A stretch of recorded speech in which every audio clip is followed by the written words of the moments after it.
Hello everybody. Welcome back to the stream. Like the title says, we're going to be finally finishing Disco Elysium. We've been playing this game for a long time. But it's been fun. I've enjoyed it. Yeah, we're going to be finishing the game today. Hello. I think the finishing the game isn't going to last the entirety of stream. I know that. So probably in the second half, we'll start on the next game I've planned.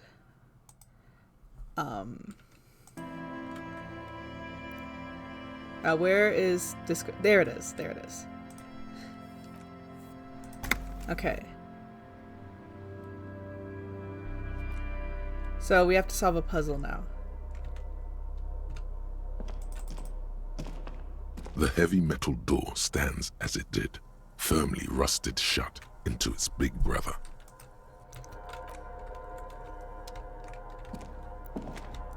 I think we have to... I don't remember this part of the game too well. This old cylindrical generator waits with its fuel cap open. Makeshift electrical wiring runs out of its side and across the floor. Okay, I don't think there. Probably has something to do with the wiring. Yeah, there we go. Okay, yes, lead me there. Because I don't know how to get there.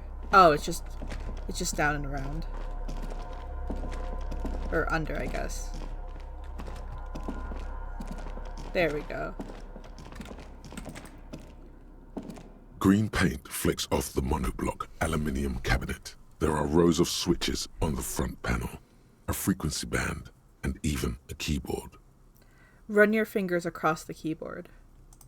The keys rattle like teeth. This keyboard hasn't been functional in decades. What is this then? The console of an antique computation device. The generator upstairs, with wires coming out, they terminate here.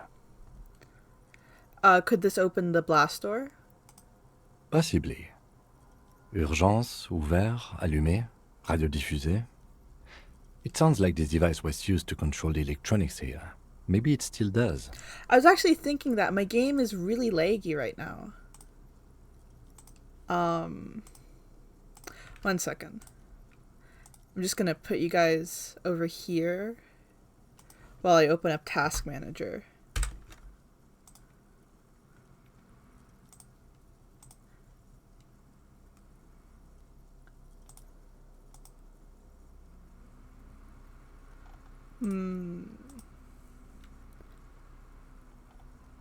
That should help, I think. Let's see. This device was used to control the electronics in the room. It could open doors, control lights, function as a radio computer.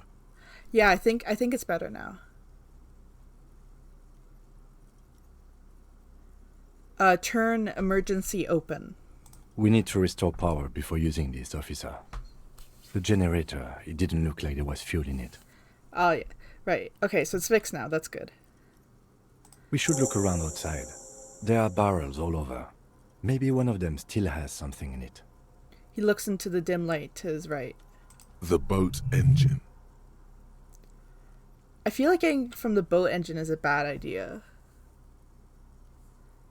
Or we can get some from the boat engine.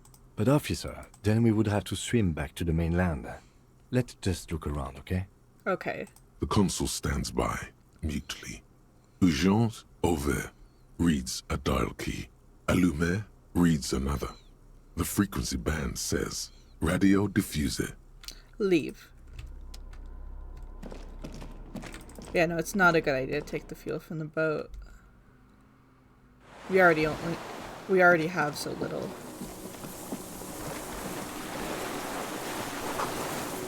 It must have been a direct hit to take out such a huge chunk. Well, I don't think Kim wants to swim back. I think that's the problem for him.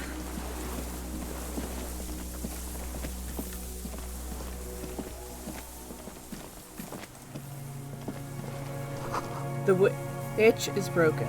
Rust has eaten what remains of the chain.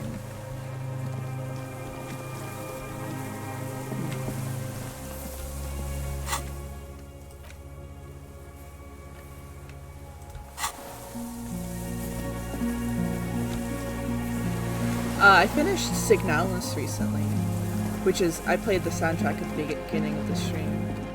It's a horror game. It's very good, I liked it a lot. The ice cracks under your feet. Be careful not to fall through.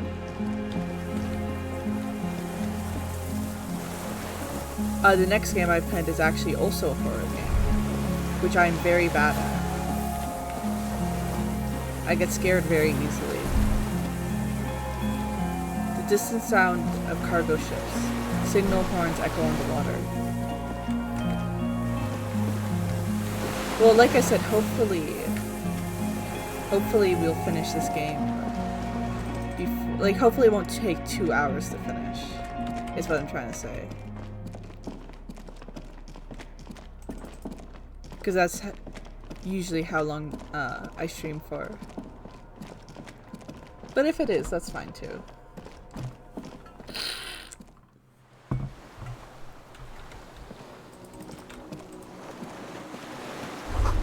The barrel says ICM. You see a star with little specks in it. ICN? This feels familiar somehow. Kim, what is the ICM? Insulindian Citizens Militia. It's the official name of the Communards Army. The black and white army of the revolution. Sounds an awful lot like. RCM. It sounds like RCM. Revachol Citizen Militia. It does. Why? The RCM may descend from the ICM. May? It's impossible to say. It was chaos after the war. The name was good for getting people to join us. Revachol West was mostly workers and criminals. Nice political thoughts rush through your neocortex. A mediocre athlete would pant from dragging around his body on a busted crutch. But not you. You're thinking about politics, with blood dripping down your thigh. What I'm hearing is, we descend from the glorious Revolutionary Army. There were all sorts of groups and groupuscules back then. It doesn't really matter. He bows to inspect the barrel. A white star. Point to the star on the label. No, an upside-down star. With its horns in the sky, the symbol of the commune. Are those specks stars too? No, that's the uninhabited archipelago. A DeLorean-era symbol of Insulinda, known as the face in the sea. Looks old. What's it still doing here? After 44 years? That's not nearly enough to hide what happened here, Lieutenant Gefreiter. One of these barrels was still leaking fuel, as you saw. The city is full of things like this. Old bullets, guns, fuel. Well, no fuel there.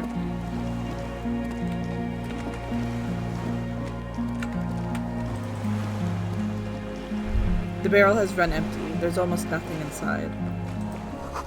Not enough fuel. You'll have to look elsewhere.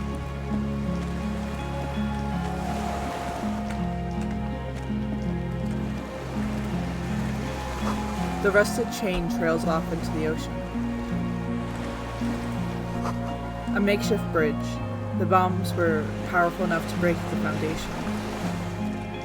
Oh, bird. Oh, there. There we go. These tires are falling apart. They're at least 50 years old. I cannot get over there. The chain trails off into the ocean, connecting the island to the supply depot on the coast. This leads to a depot in the Land's End. Ah, yes, so it seems. What do you think it was used for? For bringing munitions to the island, maybe? And supplies? You could also lock the bay when you raise the chain. Lock it from whom? From enemies. Enemies of the commune of Revachol. This sea fort was a revolutionary fortification, I believe. Finished thought. Interesting. So that's not what we're here for.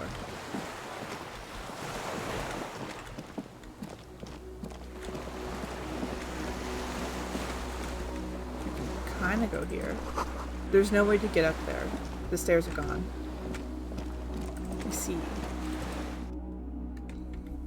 It's not there.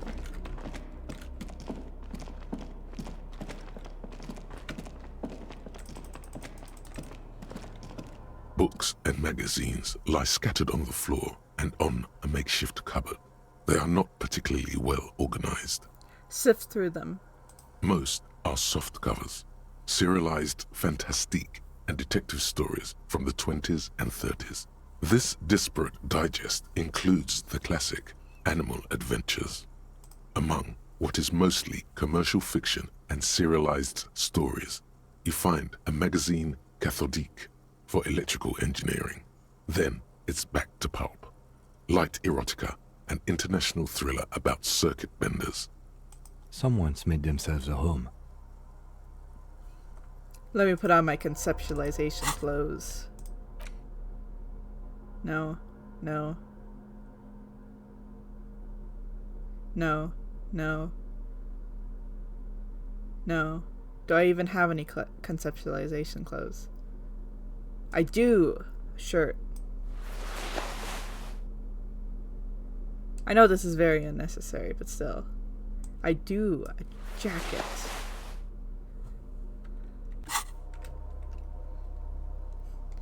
Soft covers, serialized fantastique and detective stories, Animal Adventures, a magazine for electrical engineering, and an international thriller.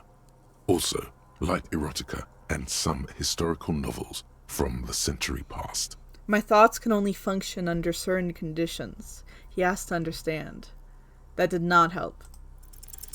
Oh yes, under the bed. It did. There is a rather extensive collection of critical theory, that is, dour, life non-affirming left-wing literature, published by small imprints such as Abattoir Firm and Ouzia.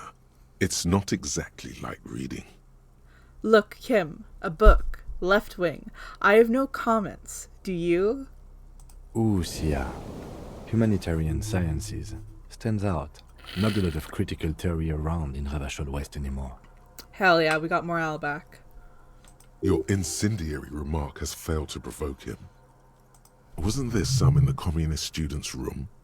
A student in the apartment building seems to have some as well. Well, yes. That one student did. The little books seem inconsequential next to the big pile of frivolous entertainment covering them. Critical theory books. What do you think this means? Again, I am not a philosopher, but whoever has lived here, they have some education and a certain set of interests. Interesting. Interesting. Yes. A scarf. Empathy scarf. Shirt. Hand-eye coordination shirt.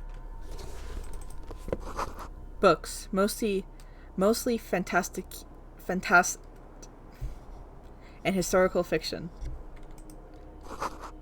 Dishes stained with sauce and fire. A survivor's kitchen. Wrong way.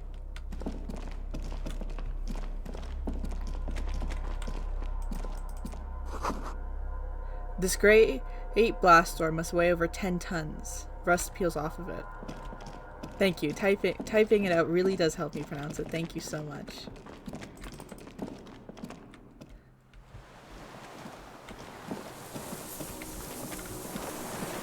Okay. We didn't find anything here last time, but never mind. I don't think we went up here. Oh. The depot that supplies this chain is long gone from the coast. There's fuel. Lum fuel canister. There's a rain-soaked mattress on a concrete slab, only half covered by the crumbling roof. At the head of it, double embrasures, firing slits like 2 eyes in the wall.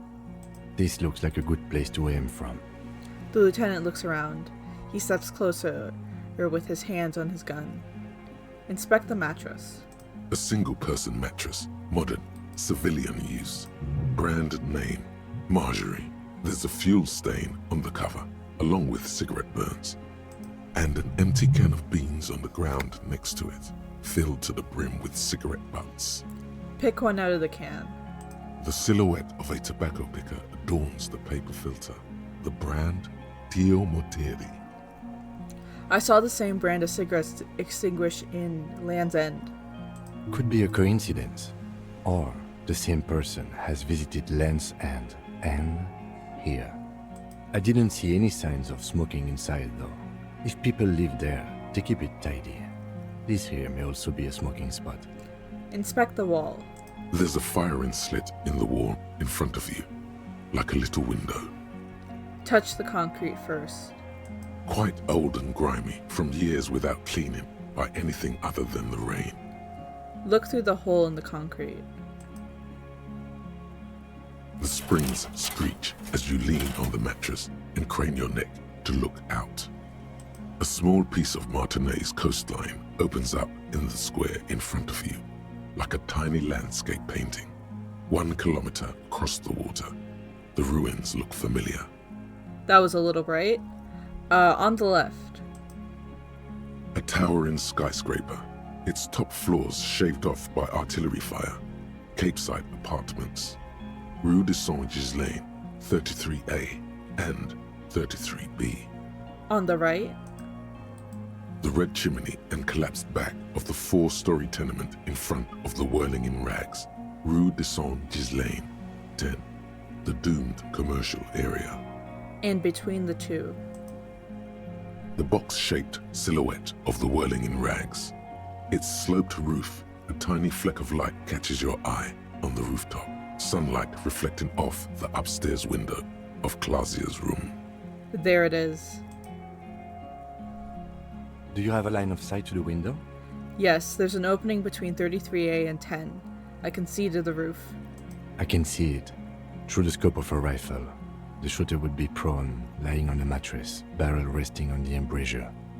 Cheek against a cheek rest, hand on the hair trigger, on a calm day like this.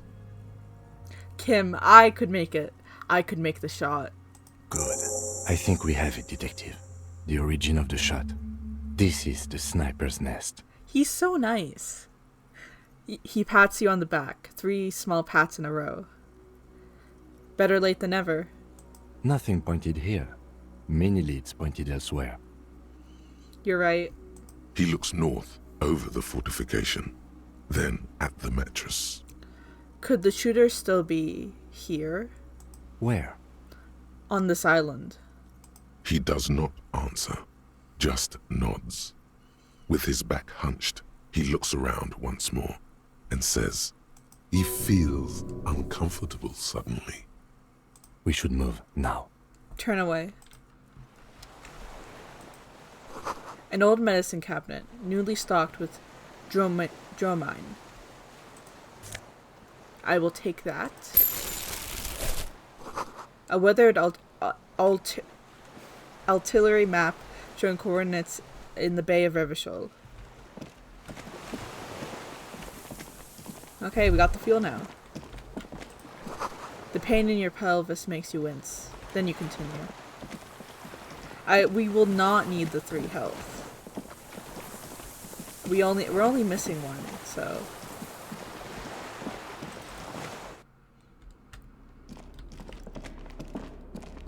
Well, we got the fuel now. We are not getting jumped. This old cylindrical generator waits with its fuel cap open. Makeshift electrical wiring runs out of its side and across the floor. Pour the fuel into the tank. The lieutenant assists you, holding the canister up to the fuel tank as you tilt. Dark brown, viscous fluid pours out, and the room fills with a chemical smell. There's a red starter switch on the side of the cylinder and a start rope on the other side. The lieutenant flicks the switch. Pull the rope. The recoil start wakes the old generator up. The machine sputters like an old warhorse before settling down to a rattle. That should do it. Nice. Now we have to turn it on.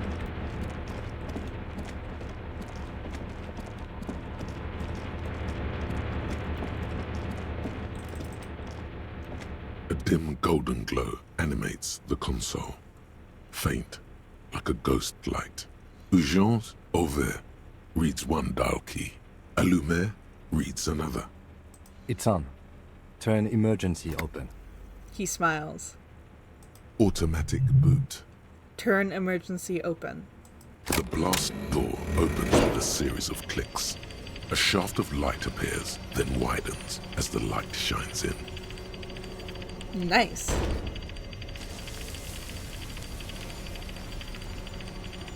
I thought the animation was over.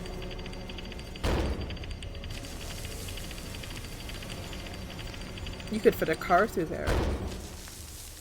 A sudden wave of anxiety makes your skin crawl. After you. I'm scared. Don't be. I have a gun. He takes out his sidearm, checks the barrel, then holsters it again. It was very necessary. They had to show off the animation. I also have a gun. I know. It was not easy to acquire. Okay, we don't have to talk about that. What's there? Point to the door. I don't know. A thin wisp of smoke rises from a charred black fire pit. The wind picks up, then dies down again. Let's go. It's time.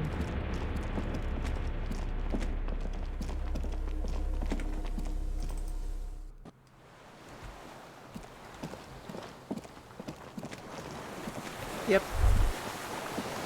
We're just relaxing with our guns. Small white flowers blossom all around you.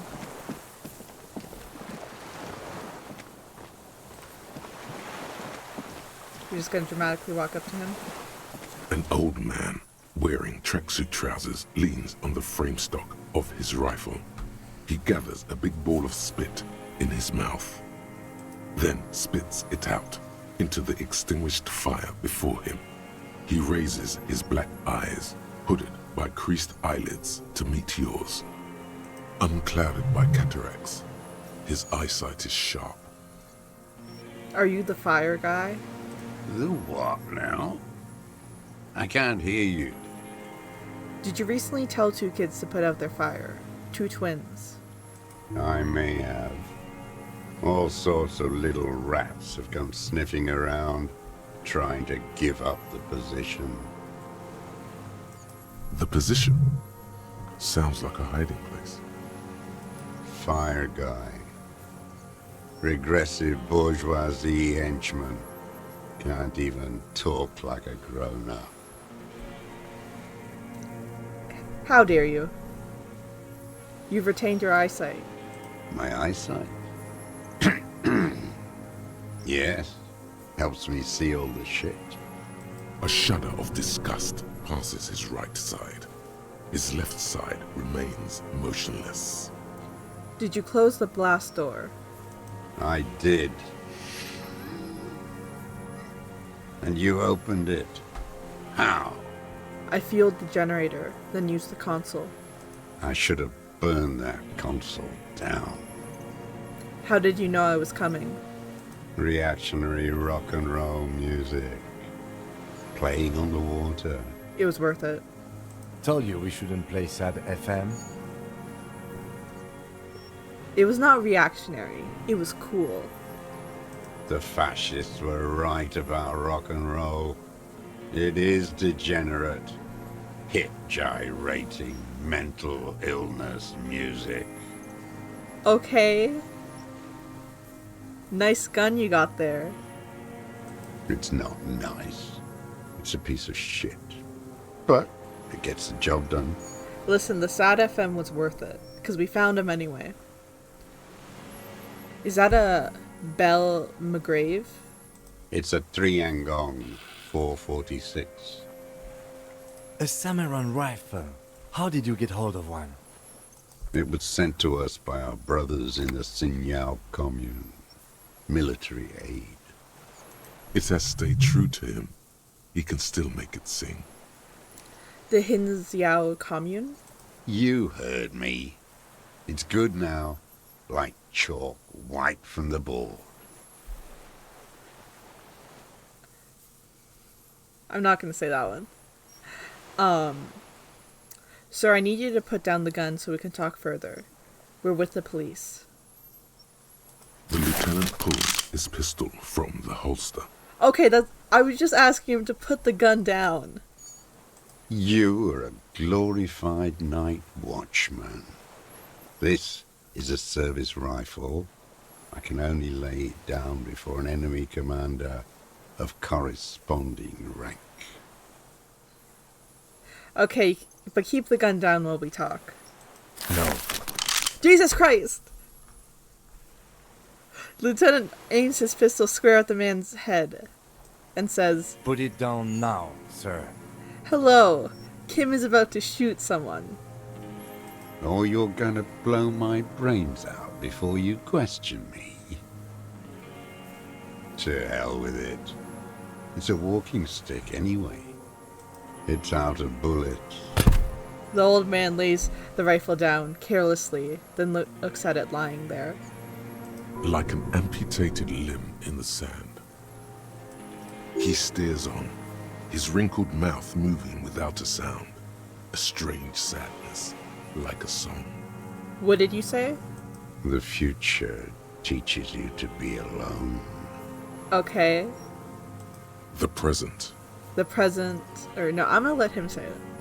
The present to be afraid and cold. Pick up the gun lying in the sand. His gaze follows your motions. The rifle feels surprisingly light in your hand. Frame stopped and patched in places with tape and wire. Still warm from his parched hands. Not the metal. The metal is ice cold. This weapon has been modified several times. Inspect it closer. The rifle's in a shabby state, like a crutch that's seen too much travel. Hieroglyphs are embossed into the forearm, made of walnut. On the butt, you see Vespertine writing, burnt into the wood. Triangon, 4.46mm, made in Sinyao. It's as he said. It's Triangon, made Sinyao. Worn. Personalized even. Looks like this weapon has seen a lot of use, hasn't it, sir? Kim, it's okay. You can put your gun away. I think this is a glitch. I don't think he's supposed to be in this animation now. No response from the old man. The plastic cape around his shoulders rustles in a small bout of wind. This uses jacketed ammunition. 4.46. Jacketed. Military-grade ammunition. Stable in flight. Good for hitting something that's very, very far away. He says, mostly to the old man. The rifle has been patched and modified several times. I wonder how old it is. The old man does not answer. He just stares in front of him. Stow the gun. The old man keeps following your motion with his gaze. His right arm twitches suddenly. Some kind of involuntary response. Something is slightly off with his motorics. This looked very much like the murder weapon. It could be used against him to get a confession. In time. Those words, the future teaches you. Real music. Real Brilliant Cult. That's La Révacholière, not your rock and roll misanthropy. Chanson de soldat of the black and whites. What is La Révacholière? I think I said that right. It is the anthem of the world revolution. One of 3. His eyes remain fixed on the sky. In Grad, they sang Brave Children, favorites of history. And in Sinyao, it was some Samaran shit, I guess. He struggles to remember, then gives up. How does it go, the song? How did it go? He looks at his gun in your hand and shakes his head slowly. Something about shooting rabbits. I don't know. I can't remember. It doesn't matter. It's gone now. He waves erratically with his hand, annoyed that he can't remember. A little tremor passes through him. Who are you? My name is Josef Lilianovich Dross, Political Commissar of the 114th Anti-Aircraft Division of the 4th Army of the Commune of Revachol. Okay. I am a deserter, a partisan, and a prisoner of war. This is my termless surrender. His eyes turn to the reeds again, dead and dull. The commune of Revachol? Do you mean the ICM? You're a holdover from the...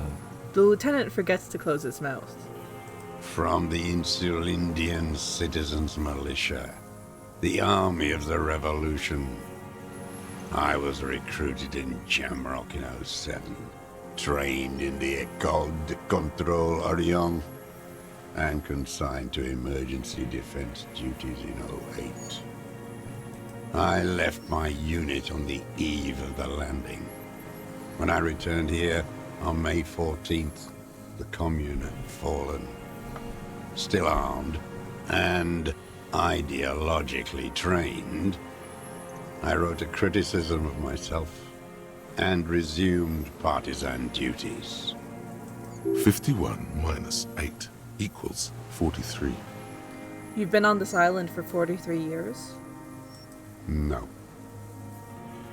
I've been on other islands, too. He looks into the fire. A wisp of smoke rises from somewhere between the charred logs. I was an resurrection until they turned it into a spa in '18. Then I was an E-48, a nameless sound, until the sea washed over it. Then I came back here. That was 22 years ago. Again, you've been hiding here for 43 years? 43 years and 10 months. That's insane. It's not how a human being should live. But I had to. I couldn't just forget. I couldn't just forget what I saw. What have you been doing during all this time? Hiding, fishing, waiting. He looks across the water. Where the afternoon grows late, on Rue de Saint-Ghislain, people walk home. Street lights will soon be lit. Further inland, the streets are alive with workers, men, women, children, street hawks and migrant laborers. The temperature is steady. Alto cumulus clouds form above Precinct 41. Always waiting. The old man turns his eyes from the shore and back to you. For what? For her to return. Her who? Girl, child, revolution.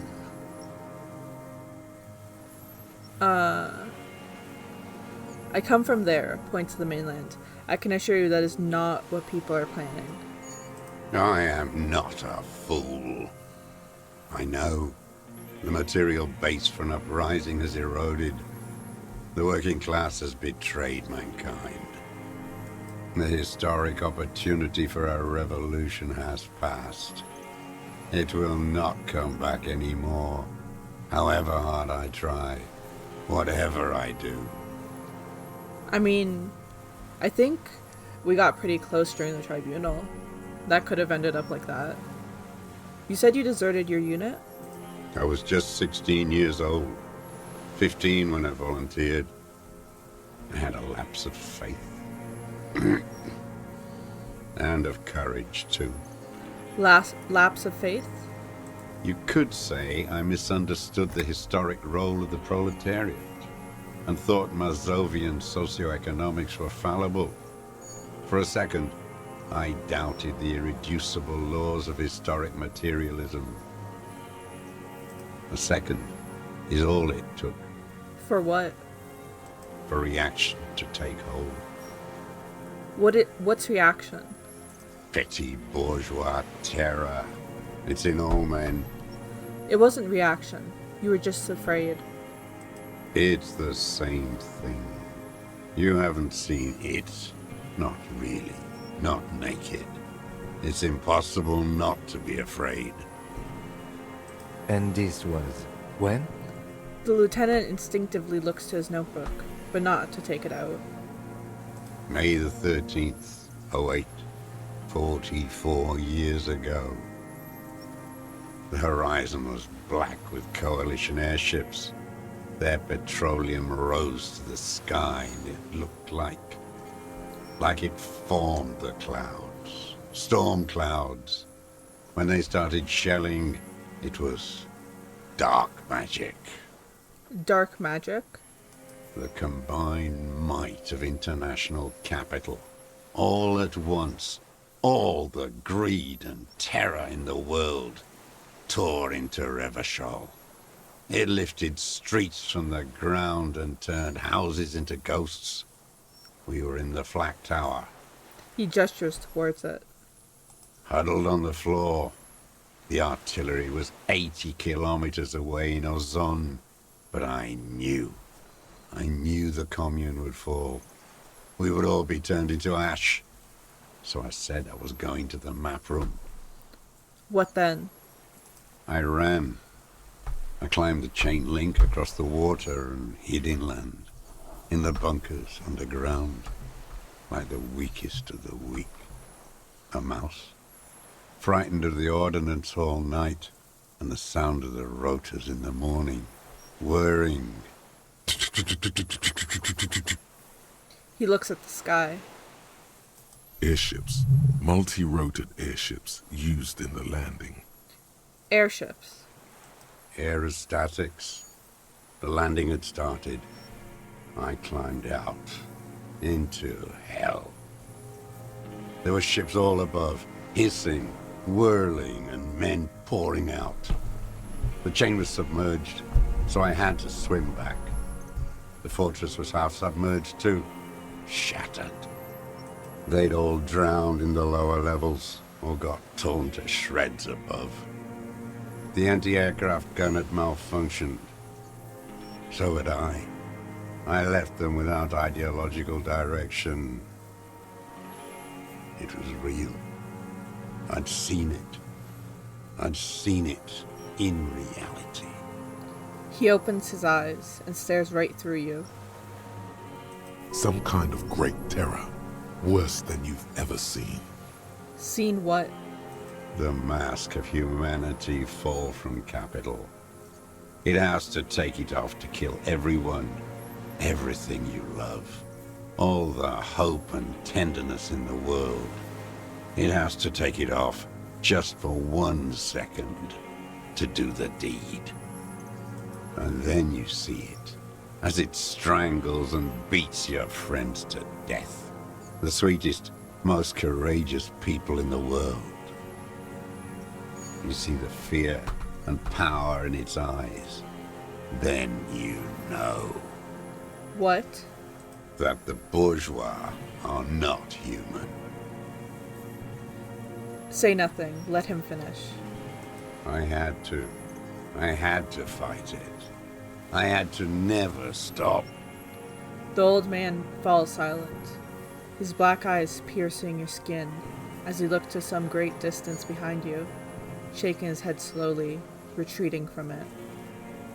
What is this place? This island? It's not an island, Dwat. It's a defensive fortification of the commune of Revachol. And I am its last surviving defender. What was it used for? The congenitally deformed King Philip II built it to restrict access to the Bay of Revachol. We captured it in '02, retrofitted the fort with an AA gun to defend against an airborne landing. Against the whole world. You mean the landing? Retaking of Revachol? Coalition military called it Operation Deathblow. I later found out on the radio they called it Death blow. You're one of them. Tell me, who speaks like that? We had 50 million people on Caillou alone. First, I'm not one of them. Sure you are. You're RCM. Answer me. Who calls an operation against 50 million people death blow? Coalition military. Iblis, Iblis? the black-eyed angel. He nods.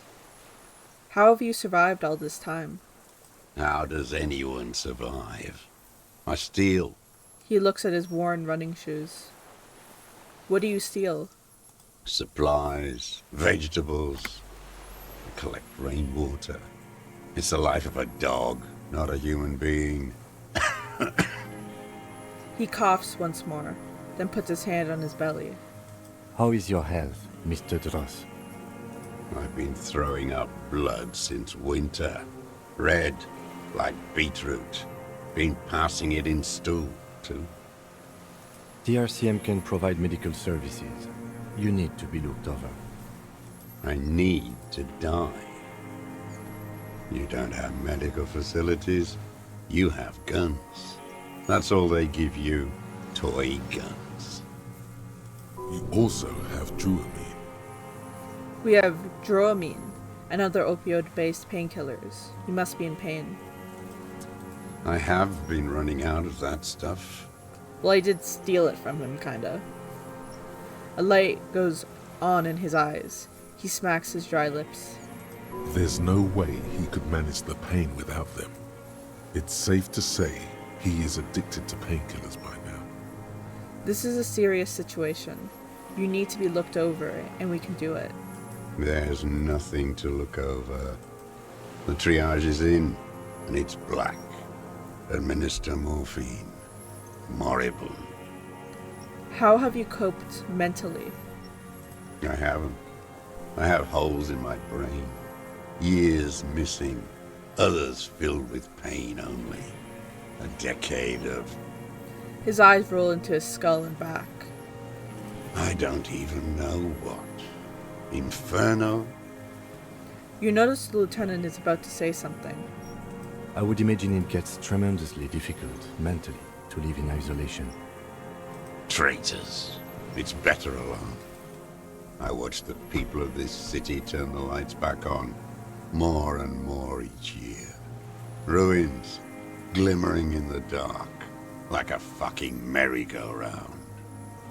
It's disgusting. He looks down at his shoes, his face parched from the sun and wind. There's a wince of pain in there somewhere. How have you concealed yourself all these years? It was hard in the Thames. I didn't have partisan training. They were searching for stragglers, those bloodhounds. Floodlights on the water at night. There were posters, campaigns. We communards still hoped, and they needed to snuff that hope out. The East capitulated. Martinez and Coal City were turned to dust. But Jamrock, Forburg, even Coron, and Boogie Street, of course. Those fucking kips had Marsov coursing through their veins. And others too. Some cordons of Revachol was still fighting. There were cells. I tried to contact them. Soon they all went silent. The frequencies dead. How did you get between here and the mainland? At night, I used a dinghy. I only went after dark then. When I got to the city, I stayed underground. Patrols, you lot, the commons too. They'd started snitching. In the city, you move underground? From bunker to bunker. Not anymore. No one cares now. I don't even have to hide. They think I'm another antisocial vagrant. I could walk straight into that town if I wanted. I just... He falls silent, his gaze fixed on the shack huddled together across the water. Why don't you just walk there? I don't want to. They're all traitors. Pigs, rabbits, and dogs. Men without ideals are only animals. The weapons cache under St. Ghislaine 22B. In the basement. Have you been there? So you finally found it. There must have been a small squadron's worth of arms in there. Elmer Graves, right? They were damaged beyond use. I know. So you've been there? Sleeping. Some nights. Ammo scrounging on others. Those McGraves were shit, even before they corroded. Some had bullets in the chamber, however. There's a small bunker under the failed building. Have you stayed there? The propaganda bunker. I used to, but not anymore. Propaganda bunker? They stored leaflets there. Broadcasting equipment, too. Made broadcasts, I think. Propaganda officers. I buried them with their leaflets. They killed themselves. 2 young boys. Killed themselves. A lot of our boys did. I spent some winters there. Never liked it. Kept thinking of them. No need to go underground anymore. It's better in the ruins, on the ground. One more question. Do you smoke Tiomo tree cigarettes? I do. Ever smoke them on the mainland? Point to Land's End? They're good. Plenty of tar. I like that boy on the pack, too. Reminds me of the last century. Tell me another thing. The old man looks across the water, at the city, the ruins, the motorways rising above it. You said this was your termless surrender. You're with the RCM, the coalition-appointed mob that enforces bourgeois morals in Revachol. We're with the RCM. Let's leave it at that. Let's. You represent the Moralist International, the enemies of humanity who took this city. I represent their adversary, le Parti Communiste dans le Monde. Take me to them as a prisoner of war. I have relinquished my weapon. I can no longer serve. No superiors can relieve me of my duty. You bulldoze them all to a mass grave for trying to free humanity. His hand shakes and he breaks into a coughing fit. A spray of blood from his mouth on the black charcoal in the fire pit. Rene, the royalist on the coast, said, The communards signed the Revacholian Instrument of Surrender. Liberal reactionaries signed that instrument. Traitors who should have been burned alive. I answer to the Communist Party. Is that part of why you've been here all this time? Because the party didn't surrender? He just wipes the blood from his chin. Understood. I don't think you did. You live in a delusion. Radio shows, speed racing, and sporting goods. It's not real. So you're a communist soldier from the Communist Army. No, I am not a soldier. I am an ideological officer. I belong to the party, not the army. But you said you were trained and assigned to the Defense Corps. Trained in historical materialism, then assigned as a political commissar by the party. These things used to mean something. Wait, what does a political commissar do? The old man does not answer.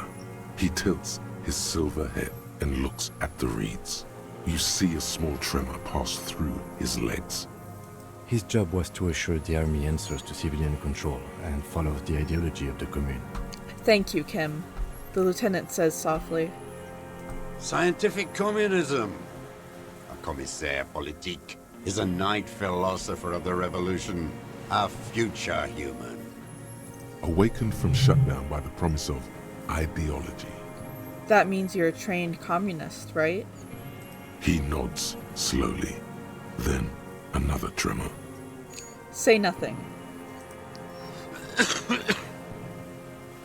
He looks away to the sea and lets out a cough. I have another serious question for you. There's nothing serious in this world. What have It's you a been farce. Sorry. What have you been using this gun for? I've used it for killing people. Here we go. A trail of blood.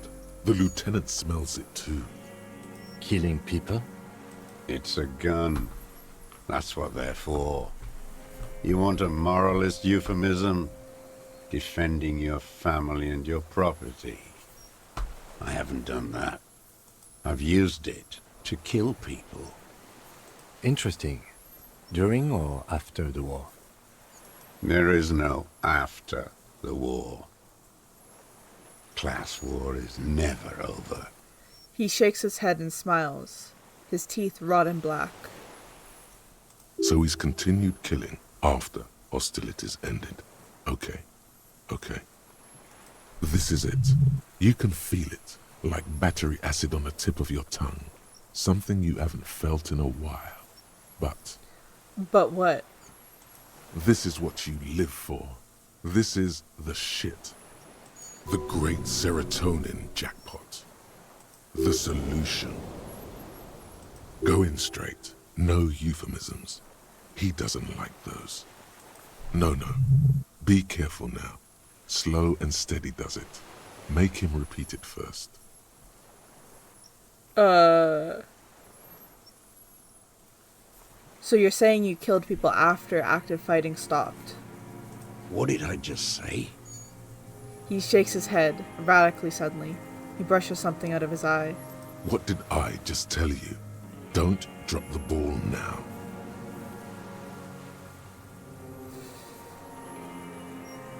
He doesn't... I'm not going to say that one. Did you use that gun to shoot and kill a colonel of the security contractor colonel? Or, I just noticed that. It's the same word. The who now?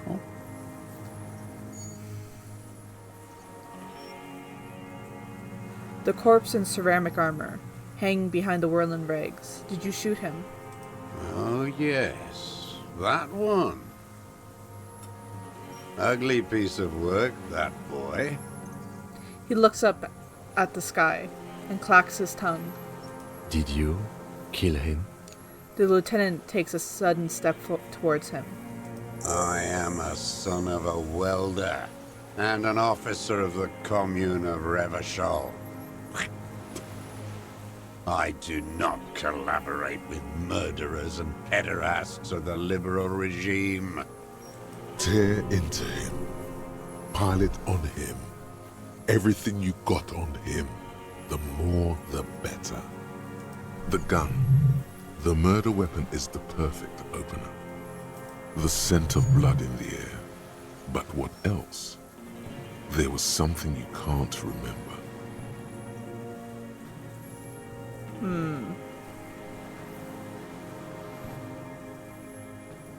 We've done the ballistics. Point to the tower. The shot came from this island. I saw you poking around there, looking for evidence. You're damn diligent when it comes to dead fascies. Did you like the view? You had direct visibility.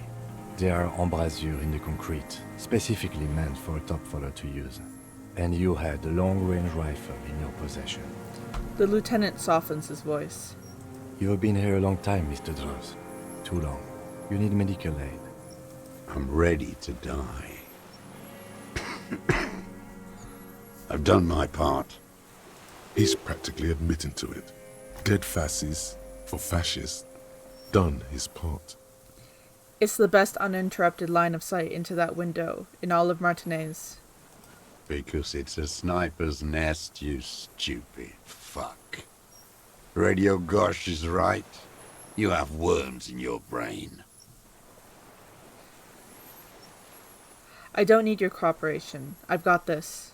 Show him the triangle on 446 point. Not a lot of guns around that use military-grade ammunition, are there?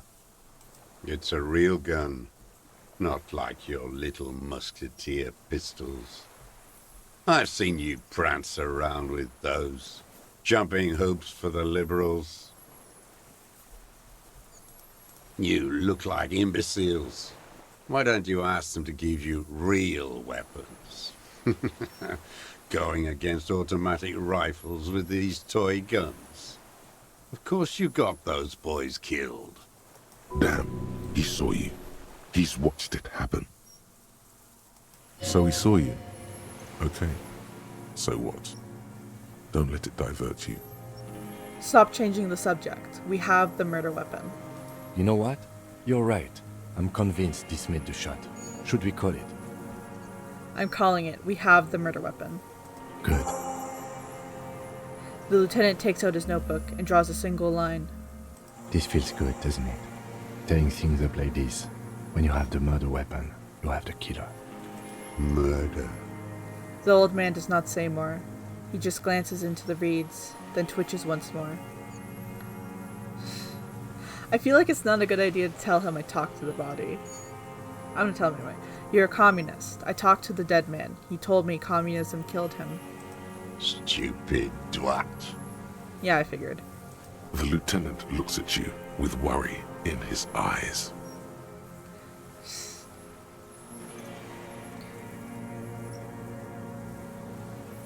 Yeah, I'm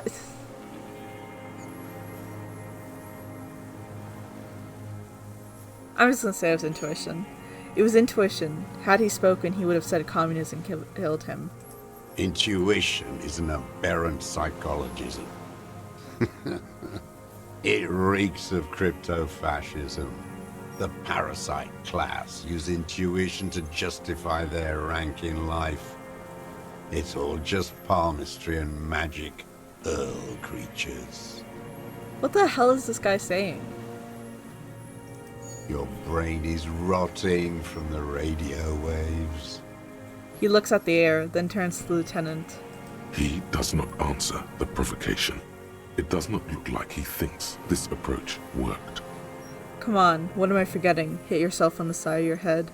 Wait, here it comes. The goddamn Maybells. The dried Maybells on Clausia's roof. Oh, yes. There were Maybells in the grass when you got here, and Maybells on Clausia's balcony. I'm glad you do, because I don't know what the hell he's saying. Wait, don't forget the footprints. The diagonal prints in the dust in the secret space behind Clausia's bedroom. Now, they're gonna come up. I don't think this is actually gonna come up. Thank you. Of course, thank you, Head, thank you. You got it. Remember, the boot prints were like no modern soul. Maybe don't beat yourself anymore, though. You're not immortal. I wonder what brand of boots you're wearing. Everything is brands with you individualists. Who cares what brand my shoes are? Sansa. Some shit. He looks at his running shoes, covered in mud. Show me the soles, please, Mr. Doras. Fucking imbecile. The old man stretches out his leg. A black and white spiral pattern covered the sole of his worn-out running shoes on his feet. The maker is called Sensorique. You see their V-shaped logo, but can't make out the size. The size fits, but not the sole. Wait, maybe it's simpler than that. Sire, Yes. he doesn't have to be wearing them right now. Well, I don't think he was there. People change shoes. It doesn't mean you weren't there. Near the room the victim died in, sneaking around. Racking those brains, are you? Desperate to report something back to your masters? They must have really loved that dead fuck. The lieutenant gives you a quick sideways glance and nods to acknowledge. The prints were his. You can see it in those eyes. He can't keep them from flickering, looking for something. Or he was there, I guess. Okay, I was wrong. The old man stares at his own prints in the ash around the fire. Silent suddenly, some strange process within him.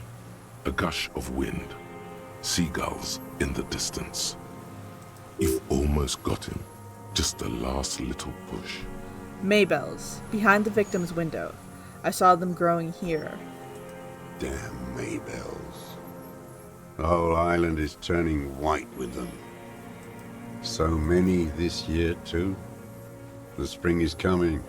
No, it's already here. Wash the filth away. I haven't seen these flowers anywhere else in Martinaise. Only here. They blossom on the islets before. We fertilize them with our blood. Resurrection was snow white in May, before they ruined it. South, the Bay of Martinaise is dotted with little freckles of islets, turning green, with white flowers in white snow. The coast, too, before they piled their containers on top of it, filled with broken, useless trash for fat-fingered bourgeois children to play with. You must get around a lot to stay undetected all these years. Do you know any secret paths? Pinball workshops? The lieutenant's voice is soft, friendly. I may. A young woman called Clazier. Rings any bells? Flowers like these were behind her window. Clazier. You know her, right? She had intimate relations with the victim, the mercenary. With the victim. He turns his sight from the whitening field of flowers and falls silent. Then the muscles in his jaw twitch in a spasm. There is a small tremble. Looks like a smile. A crooked smile. Yet isn't quite voluntary. He's about to burst. You know who he was. A coalition-trained murderer. Armored and armed. He wasn't human. The blunt end of a hammer. Dripping with blood. He was a killer, but he was still under the protection of the law, unfortunately. Beating us to the ground. Moaning with joy. You hounds get so thorough when a company-trained killer dies. I haven't seen you on this coast for 40 years. You know, maybe I should have killed one sooner. Got your attention.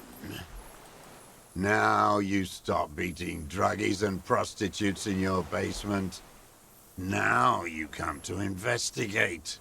Not when they die by the hundreds. This is it. Shot him. Shot him. Say shot him, not killed him. So you shot him. Oh, the inhumanity. One paramilitary less in Revachol. You can almost see him squeeze a tear out of his eye. His fists begin to tremble from the anger. The lieutenant raises his right arm to hush you, while the lieutenant listens, holding his breath.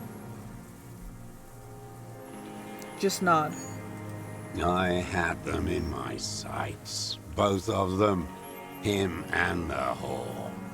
I was breathing with them, in phase, and I pulled the trigger and flew on the air until I landed in his mouth. He begins to smile. I didn't think I had a shot like that in me anymore. I did. I saw him kneel there with his mouth full of death, and that stupid look on his face. And his dick still in her. The smile quivers. Then what? Nothing. I went to sleep. Next morning there were Maybells everywhere. The world was white, or what's left of it anyway. My last spring here. I knew the fascists would come to avenge their own. And so they did. Mr. Dross, are you aware you're confessing to murder? The lieutenant asks after a second of silence. Yes. A single word is all he gives. And you were looking at them, the victim and a young woman, having sex, through the scope of your rifle that night, before you shot him? The lieutenant takes out his notebook slowly. Very slowly. The old man nods. Why? Because that's what they were doing. He shrugs, then smacks his lips. The motive. This is where the motive is going to come from. I don't understand. Do you, detective? I don't understand this part. Why were you looking at them that night? I'm always looking. He cocks his head to the side, then turns his eyes to the city. Another tremor passes his right side, lower in intensity. Are you always looking through the scope of a rifle? I'm just trying to understand. A rifle's scope has the best magnification. Helps him see all the shit. And if you don't like it? Click. If it's part of the shit you see, Then you pull the trigger? Yes. Think of it as a form of critique. He will not stop now. These dialectical materialist types never do. Exploit it. You got him going. Connect every little piece now. Wrap this up like a gift. what specifically did you not like about what you saw the night of the murder? Them. Fucking. I didn't like that. So you were jealous. Jealousy is a reactionary concept. I didn't like the Reaver enjoying himself. Drugged out, soothed in the arms of a young woman. I wanted him to die so he could not enjoy life anymore. And I wanted to see his head explode. That too. She should know better than to hold a child murderer between her thighs. I knew he'd be there for one more second, writhing. That's all it takes for the bullet to reach his head. Now that I think of it, I wasn't aiming for his mouth. I wanted his brains to spill out on her. But you can't have everything. Okay. The caliber of bullet he used does not do that kind of damage. How long have you been watching her? Since she came to Martinez, I saw her sneaking in the reeds early in the morning, behind the Fell building. It was dark, still winter. She didn't have her skimpy outfit on then, just a spot in the night, moving. Past the Fell building on a ghost? What was she doing there? Hiding something in the water. She had a fag after she'd done it. I was up in the ruins there. She couldn't see me, but I could see her, smoking. She was nervous, but not scared. And beautiful. What do you think she hid there? Her passport and tickets to Villiers.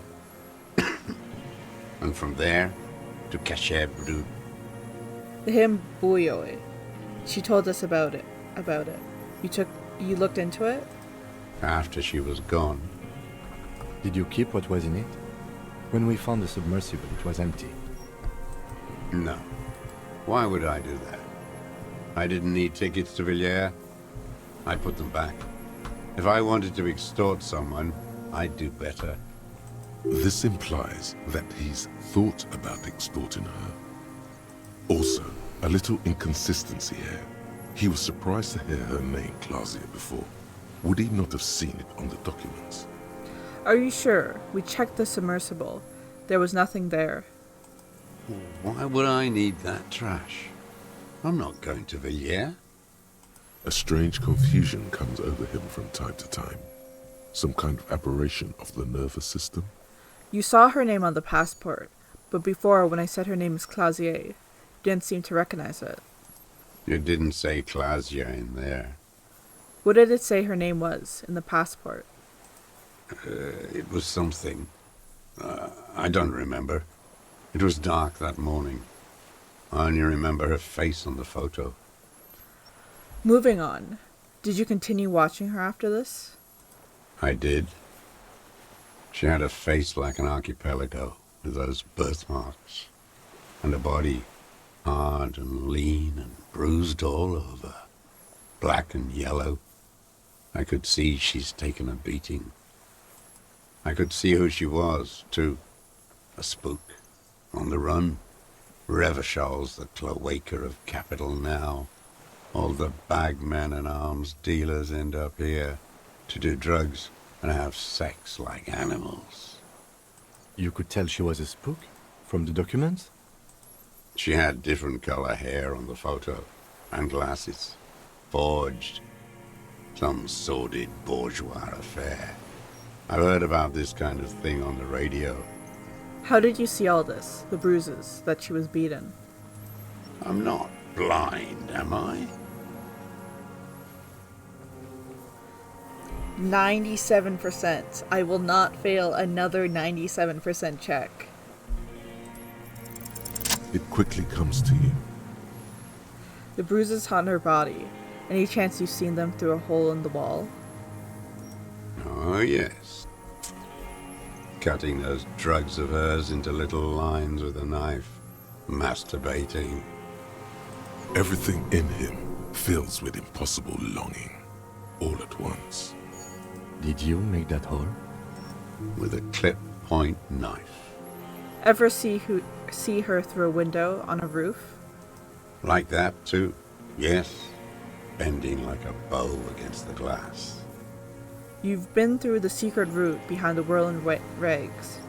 Those were your footprints there. You just changed your shoes. I've been through all of Martinez. Every nook and cranny. And that too. Yes, that too. The things they did in that little room. What she'd do to feel good. Funny the way light works. You turn it on inside, and it gets so dark out, you can't see a man looking in. I learned that in the 20s, when they were still hunting me. I've seen people do some shit, but... He keeps shaking his head. Those two took the cake. You hear the familiar scribble of the lieutenant's pen. A quick glance at you. How did you get in there? The hidden pinball workshop. I can just walk in there now after a good wash. I told you, they think I'm an antisocial. Closing hour is a good time. The kitchen's empty. You had to open the steel door in the kitchen? How? I got that open a long time ago. Some bourgeois game merchant lived there. I don't know, 15 years ago. He left spare keys all over, and I took one. Then I saw her turn the light on one night in my scope. He points towards the whirling rags. Andy found use for it. A spare key, like the one hanging behind the Union Box window. Did you have feelings for that woman? There's nothing to hold on to. Only this. It's not enough. The coals of his eyes glisten suddenly, like stones dripping with water. Is he crying? Man needs to feel something else. In this fight, it helps if you have your eye on something there. It's weakness, I know. There have been others? Yes, over the years. It's not unproletarian to feel something. Was that why you left the dried flowers behind her window? No. He starts to shake his head again, a sunflower on a withering stalk. Why then? I don't really know. I was there one night and she was crying, like a child, in the corner of her room on the floor, like she does sometimes. When was this? The day after I killed him. And you brought her Maybells? Yes. I don't know why I do the things I do anymore. Say nothing. Neither does he. He lowers his head, like a sunflower on a withered stalk. In the silence, the lieutenant draws a line in his notes, then nods at you once more. So in conclusion, it wasn't about him, it was about her. Her. He repeats, staring at the ashes. Then the reeds. There's a twitch in the corner of his eye. The lieutenant nods at you in acknowledgement. Where is she, that Clasier? I haven't seen her there for days. She got away. We don't know where she is. Good for her. That girl kept staring into the scope, you know. In the end, this last week, kept staring at the island. At night, crying or smoking on the roof, like she knew I was here. It doesn't matter. He says to no one in particular. Midtown, across the Bay of Revachol, the oceanic wind washes 40-story towers. Above them, Lausanne's Central Aerodrome, a cocoon suspended in the sky by a web of suspension wiring, encircled by hybrid aircraft. Look north. On the platform, a young woman is withdrawing from amphetamines, barbiturates, and alcohol. Yet still she smiles among the crowd, among the great ghosts of the city she's leaving, for another, far south.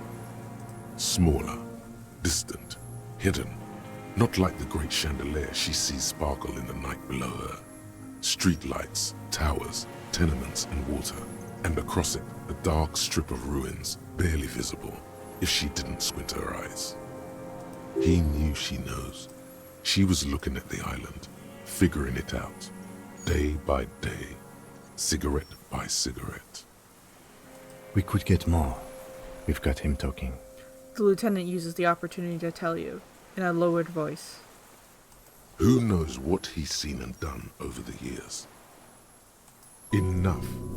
Take him in. Bend his arms behind his back and end this. Been looking at anything else you haven't liked? A tragic comedy. Druggies, prostitutes, and rentiers. A strange little engine seems to fire up in him again. It straightens his back. The familiar put of hatred. Detest pushes the cobwebs out of his eyes, pushes the melancholy aside. He relishes it. More specifically? Specifically, the whole city is a charnel house, stripped clean and draped in neon. But Martinez is the worst.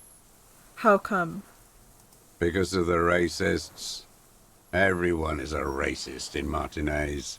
It's their favorite thing to do in the whole world. Listening to race-themed radio shows. In the ruins, in their lorries. Pumped full of steroids and Radio Revachol 92. Race this, race that. It's all sanctioned by that Social Democratic Union and the farce of a Social Democrat who runs it. Mr. Clare? Yes, the fly larva in his container. He let some nihilistic advertising yuppies erect a statue of Philippe III, a syphilitic murderer, on the town square, to spit on the working class. Let him finish. Do not interrupt. Not since the serfs of ancient Pericarnassus has history produced a more inert social class than the Martinez proletariat. The rest of Revachol at least pretends to rebuild.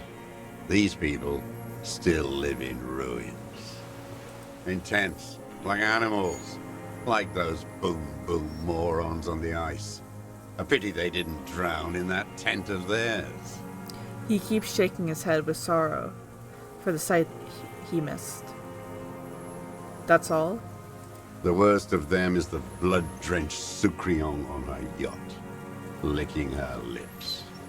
The old whore's gone now. Her gun-toting porcelain men are dead. So, actually, no. The worst is that old cock parading around in his uniform, throwing balls all day. It's not enough that the racists and liberals are dancing on our graves. The old loyalist ghouls still parade the ruins too. Every morning he's there, while the parasites he fought to protect are off in Ozon, or Coyamorang, or some other island they built their palaces on, feeding on drugs and having sex with their own children. Okay then. That's all the rich really want. Sex with their own children. Throughout history, even the royal bloodline of the suzerain, it's all just an excuse for them to have sordid sex. At least that old cunt, Frisell, is now dead. I don't want to ask any more. I don't have any more questions about this. Just nod. We did good when we pushed him under that horse car. If only, in the 30s, those disco whores... What follows is ominous mumbling. You cannot make out a single word. The disco whores are too much. Hatred shuts down his brain's language center, leaving only a nonsensical sputter. What was that about? Steroids? It piqued your interest. There was something about a statue and nihilistic advertising agency people. Might be worth investigating. Disco whores? Whores. Is all he says. Even that word has to be pushed through his teeth with great force. The rage seized too hard. And the racist on the gates pumped full of steroids? Yes, steroids. A racist on steroids. You mean Measurehead, then. What is your opinion on him? What is my opinion? You think the rich man has an opinion on this idiocy? Is the rich man on the radio telling you his opinion? No. The rich man's looking at real estate and fiddling his kids, wading through the corpses. Ha, yes, but he was there. Why was he there if you can't have an opinion? Then why was he there? Scratching away at the race question. You moral intern monkeys keep the conversation going on Channel 4, helping the rich man conduct his swindle with this inanity. You think the rich man cares about your little race games? He rules the whole world, and he laughs at your moral soliloquies. There was something about the statue on the roundabout. And syphilis? Syphilis is a disease Philip III contracted in a whorehouse. The statue is an abomination. Abomination. The bacteria entered his brain and made him squander trillions on sparkling wine, cocainum, and monuments of himself. His son, Philip IV, the insane, contracted syphilis in the womb. He breathes in with a wheeze of hatred. And he still went on to govern Revachol for 25 years. We lost 2 million lives toppling that mode of government. And those grotesque statues, too. Hundreds of them. But it's still there. What a keen remark. Yes, it is, isn't it? It's still there. Do you know why? I don't know. I do. Some advertising cockroaches use their accumulated capital to erect a new, ironic version of it. We tore it down with honest, working-class plastic explosives. But there it is again, grinning. He shakes his head in disgust. Art is a bourgeois establishment. It's an affront to humanity. Every gallery should be bulldozed, and the artists should all be given 30 years of hard labor in Yekokata. Jesus. Wait, the bullet hole in Philippe's heart. The statue had been shot. That was him. It was you. You shot the statue. There was a bullet hole in his heart. I did. A needless, sentimental gesture. I should have spared the bullet for a deformed monster of liberal capitalism. Shameful, really. Yes, shameful. So many others to punish over the years. Isn't that right, detective? That's it for the statue then. Tell me, Mr. Droz. The fat union man let them put it there.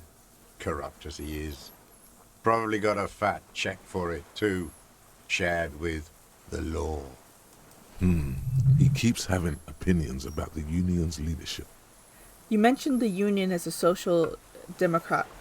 The union is social democratic. and Mr. Clare is a farce of a social democrat. Another hideous disappointment. Unions are the real enemy. The true enemy of the proletariat. Placating the masses. Disappointment. So personal. He displays a familiarity with the union's top brass. Who's a disappointment? Everard Clare? That deformed toad? I wouldn't expect him to wipe his own ass. I mean, the brains of the operation. The smart one. Edgar. You mean Edgar? Everard's brother? He talks a big game about uprising and social base. They must have sent the smart one to some university in Le Jardin, where it's alienation this and hegemony that. You've talked to Edgar. First against the wall with him. He stopped poking at the ash now, just shakes his head. The Clares wouldn't miss a man hidden in their own backyard. Not all this time. Nothing happens in Martinez without them knowing. Of course. Maybe the Clears asked him to. Have you approached them? I haven't approached anyone. I hid. It was Edgar who came to me. How did he know you were here? He didn't just stumble in like an oaf. He figured it out. Some kids told him about a monster on the island. I told you, he has brains. Stepped right off the boat and walked down where you came. I even kept the door open for him. Thought he was a man of the left, wouldn't rat me out. I was right about one of those things. When was this? 20 years ago. Neither of them could walk now, could they? They were less fat then. That's around the time the Clears came to power. What did you talk about? Edgar did the talking. Paid his respects like I were a fossil in a uniform. Offered platitudes about the struggle. Flaunted his pink degree. Even quoted Marzoff. Never trust a social democrat who quotes Marzoff. Oh, and charity too. They love their charity. Offered me blankets and social housing. I still have the gas cooker he brought. And he let you be here? Let me be here? The ZOC is an unlawful successor of the Commune of Revachol. We took this fortification from the Loyalists. Even the Clares understand this. They let him be here. Understanding was a courtesy. But why such a courtesy? Mr. Droz, did you kill the colonel mercenary for the Clares? To incite a riot? You know why I killed that fucker, Dwat. As to Edgar, I'm not doing anything for that swine again. Again? What have you done for Edgar before? Tried teaching him some Marzovian socioeconomics. They didn't stick. We parted ways. Okay, he didn't do the hanged man for them. But he's insinuating something.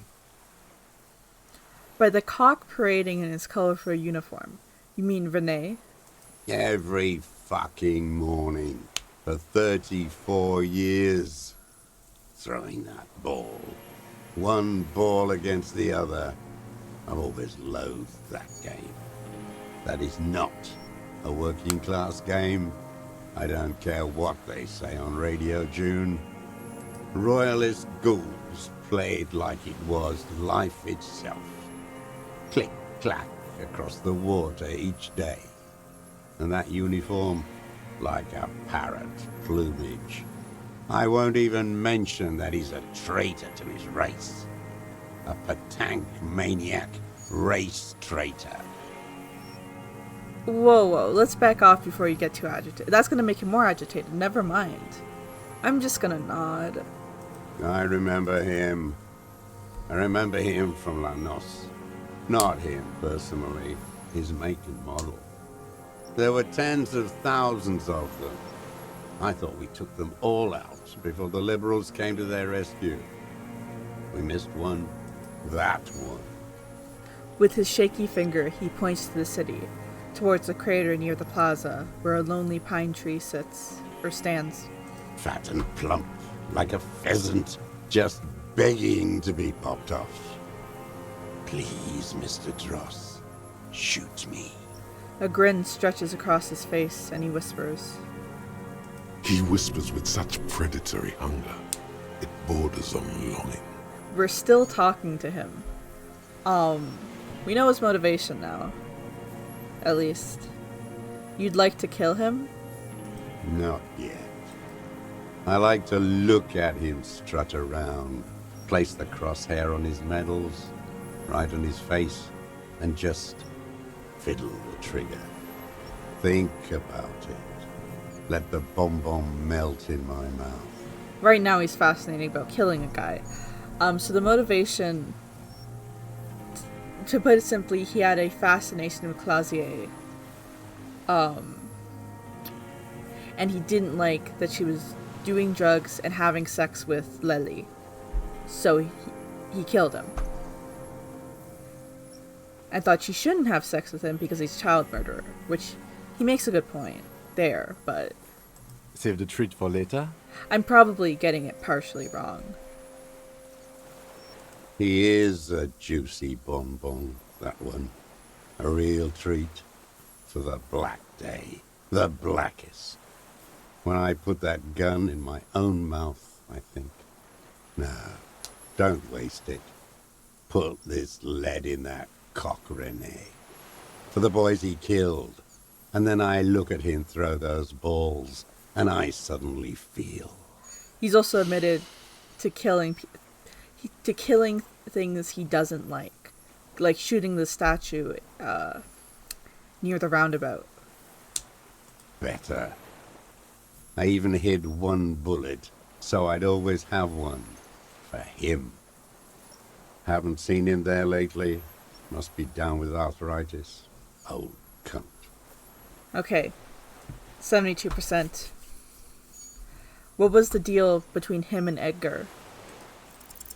The connection comes to you like a splash of cold water. Dark, cold water. 20 years ago, when you met Edgar, the Clares didn't run the union yet, did they? Hey. A sputter from the old man. He acknowledges it. Here we go. A twist behind the dark bend. Who did? That bourgeois cow. Tiffin Holly was her name. Licked the rich man's hand every time he came to town. Never seen a labor leader so hot on mutual cooperation. And money. She liked that too. That Holly was a real bridge builder and a deal maker. His eyes glistened suddenly, with hatred. Bordering on sentimentality, it drips out of him, tempered by something familiar to you. A familiar rage. She was also a woman, wasn't she? Like that Clausier. She was. And she was real soft on those money men. Had a Barbara Muskova bag over her shoulder that she liked to bring to work. And then she just disappeared. Called in, they say. On the eve of battle. Ran away. Vanished like a piss stain. He squints and smiles at the black logs.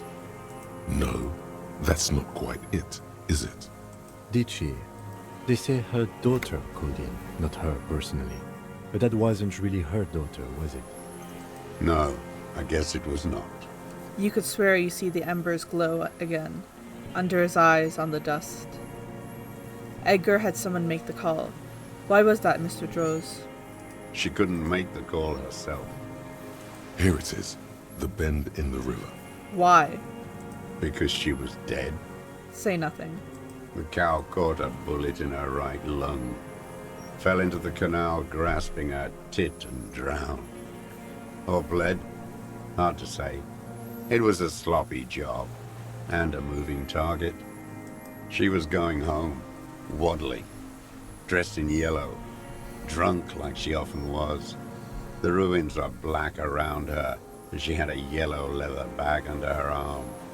She tried to cross the canal, heading home to Grand Coron or Betancourt, someplace like that.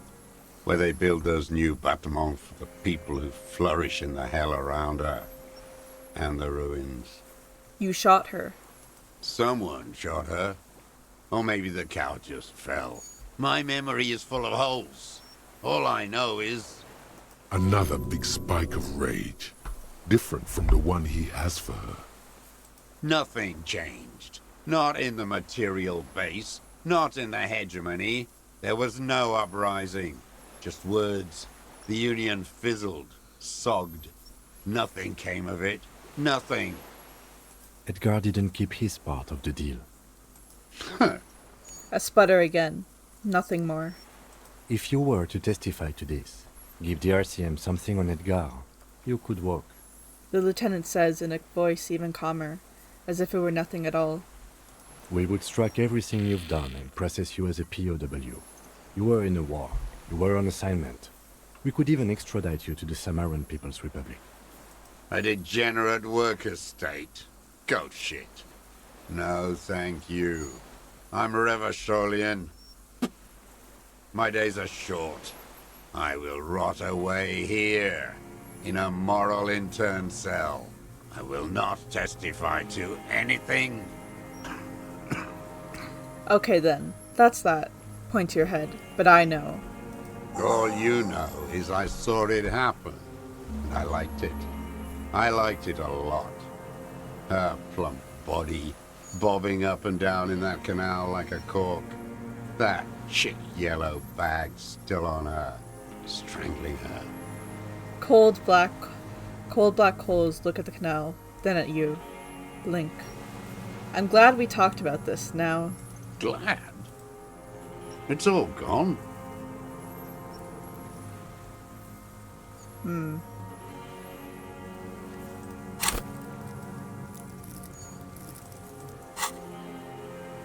I want to try and assess his body language. It's not like we can use these points for anything else, really. Or maybe we do, anyway. I think 50% is a good odd. Assess his body language. What strikes you about this I'm gaunt so good man at this is game. not the stomach pain, or the cough, or the malnutrition. For a man who spent 44 years hidden in the urban wild, He is surprisingly okay. indeed, he speaks fluidly. His movements are rapid, if erratic. His voice, despite the cough, is there. It is capable of expressing complicated ideas. Above all, he seems animated.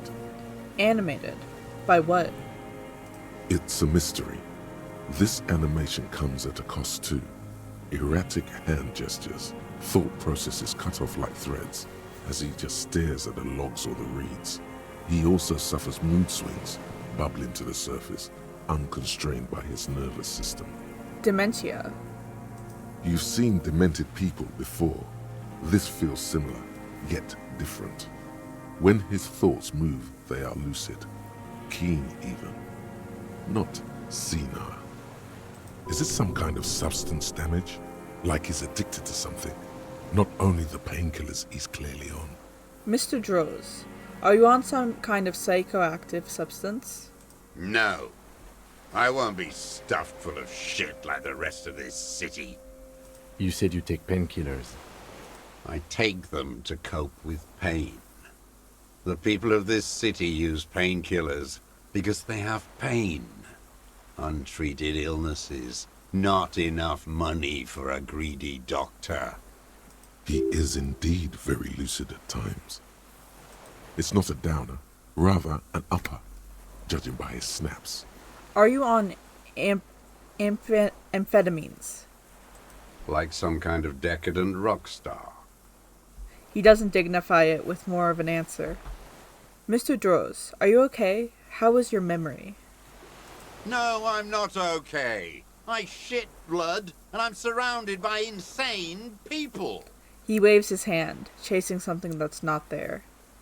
There it is again, erratic hand motions, bouts of rage, and the stomach thing too, of course.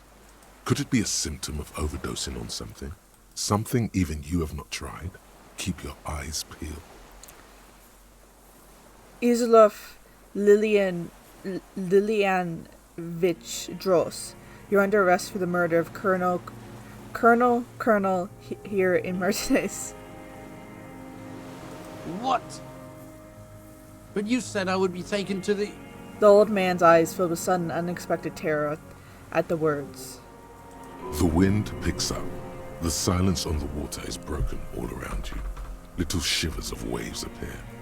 The lieutenant continues, like an incantation.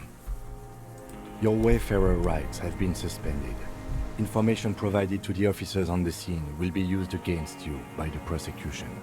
You will be given legal counsel within 1 week and must face court in 44 days. Do you understand? Do you understand? But... Do you understand, sir? No, I don't want to. I have to stay here. He looks at the reeds, eyes submerged in growing terror. He's sweating. Beads are forming on his forehead. Pupils are dilated too. Eyes getting blacker and blacker.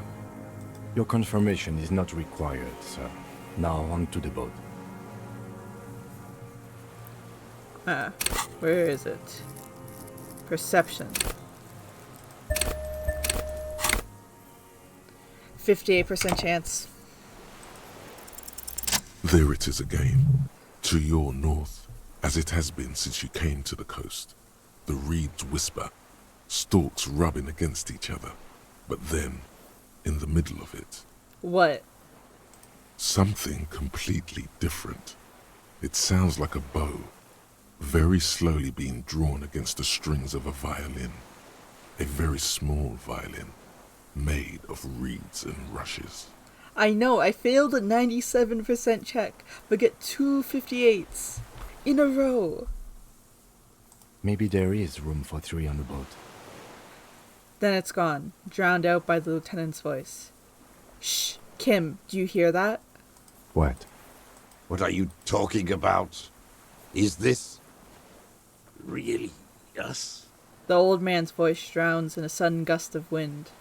How he's back in his normal pose. Your skin crawls.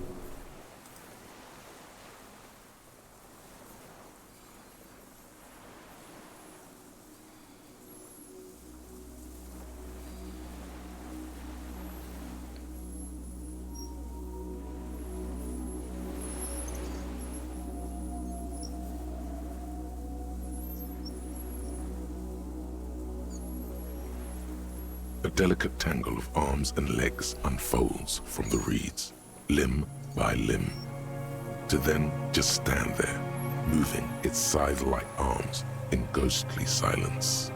The Insulindian phasmid is real! Blink. It's still there, an unfolding mechanism of reed-like chitin, hovering in place. What is that? What are you talking about? The giant stick insect. There's nothing there. The stick insect is over 3 meters tall. It looks straight at you with its tiny pinprick eyes and its grotesquely small head. They were right! It's real! You feel your legs shaking under you and your gun hand move to your holster to grab the gun. There it is. I see it. Tell me what you see, damn it.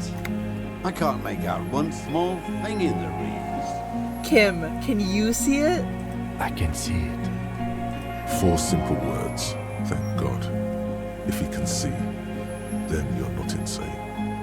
But that means it's really there, spinning slowly, in absolute silence, its limbs long and slender. Be very, very careful. The lieutenant whispers, then takes a step towards the giant arthropod. Hey! Hey, man. The creature stands on long stilt-like legs, antennae hanging from its head like a woman's hair, white and curled at the tips. It is no more than 5 steps away from you. Reed-like tufts stick out of its joints. As the insect moves its forearms, it produces a faint hiss, like a reel-to-reel machine spinning after the tape breaks. The hiss is different from the strings you heard before. It says something else in a lower pitch. The miracle, way out west, +1. That's so cool. Listen carefully. This is the Insulindian phasmid. It is. The lieutenant whispers behind you. You're a familiar ring of his jacket unzipping. Slowly, painstakingly so. You glance over your shoulder. The lieutenant holds a piece of milled aluminium. He begins to pull it open, extremely carefully. It's the camera. No, the flash will scare the creature off. Warn him now. Kim, the flash is loud. It won't like that. We need a photo. No one will believe us. He continues to pull the lens open. From the corner of your eye, you see a sudden cascade of motion ripple through the phasmid's limbs. A series of ultrasonic clicks fills your ear. I am not palatable. Do not eat me. I am afraid. I'm afraid. Stop now. I won't be one of those fools who didn't take a picture. He has stopped fiddling with the camera, but does not put it down. You see the phasmid turn to him, its mandible antennae reaching out. Its motions are quick, sudden. I have the pheromone. I can approach it. I don't think the pheromone will do anything. He whispers, turns to a septical hiss. But he has stopped now. The spindly mechanism turns itself back to you, its antennae taking their measure of the air, slowly. Approach carefully.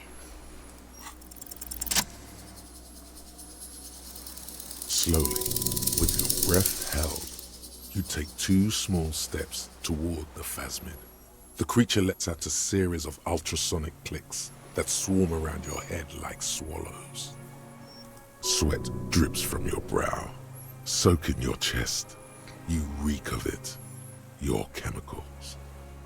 Hissing and clicking, it extends its mandible-like antennae to greet you. You're right below it now, looking up at the colossal chitin of its white limbs. The head of the creature is crowned by reeds, and its eyes are like small droplets of water. Raise your hands slowly. The insect stops its stridulation, seeming to observe you. Below its crown of reeds, little pinprick eyes detect motion, glittering. The world stands still around you. Suddenly, there is silence. No, stop. Be afraid. Raise the other hand too. As you do, the invertebrate comes to life, its limbs moving independent of each other, as if each has a mind of its own. They are white, like stalks of porcelain, knitting above you, praying to you. Don't pray to me. I am nothing. The reed creature does not stop its stridulations. It towers above you, parting the reeds it emerged from. Tuft-like structures still rustle on its joints. Perhaps it is preparing to eat its god. Don't say that. Hello, I'm Harry.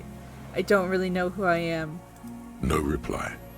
A total ancient silence comes from its mouth, along with what appears to be some kind of foam.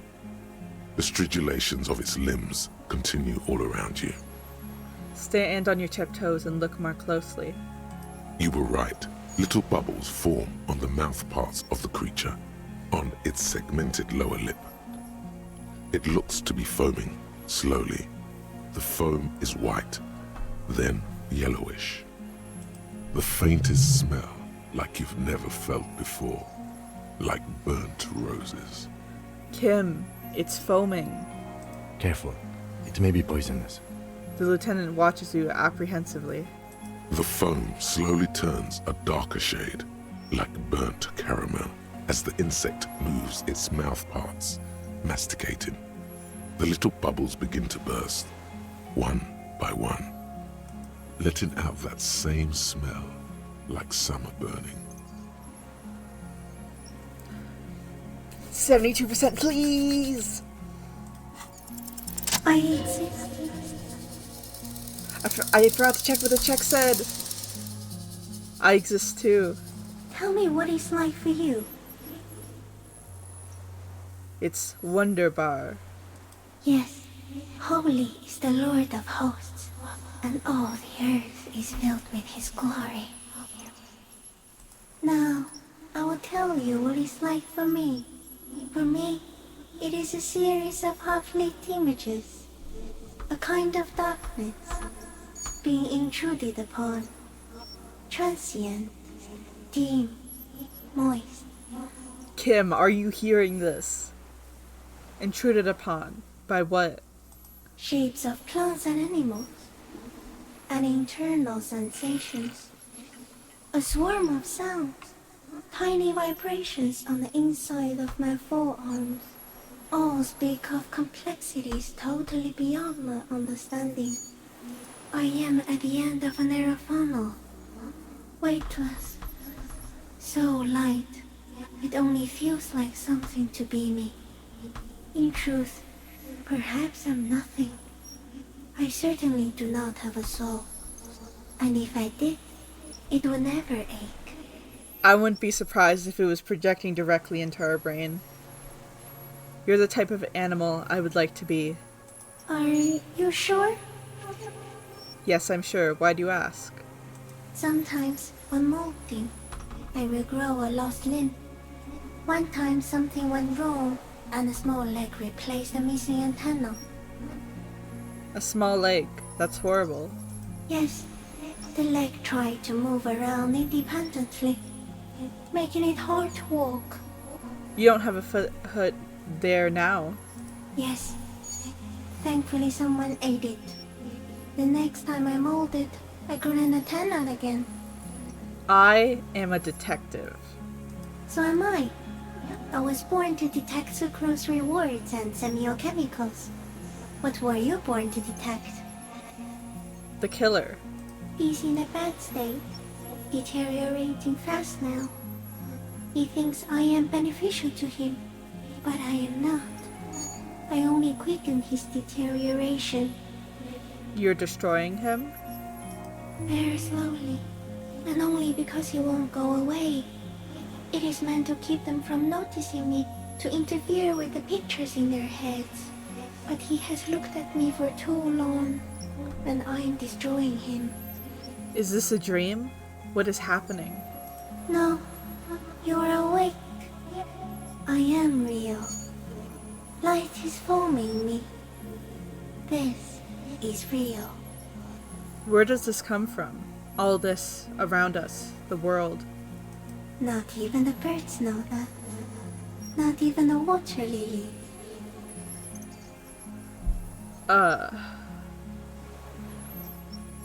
We need to know. Perhaps it's sent to us by a god.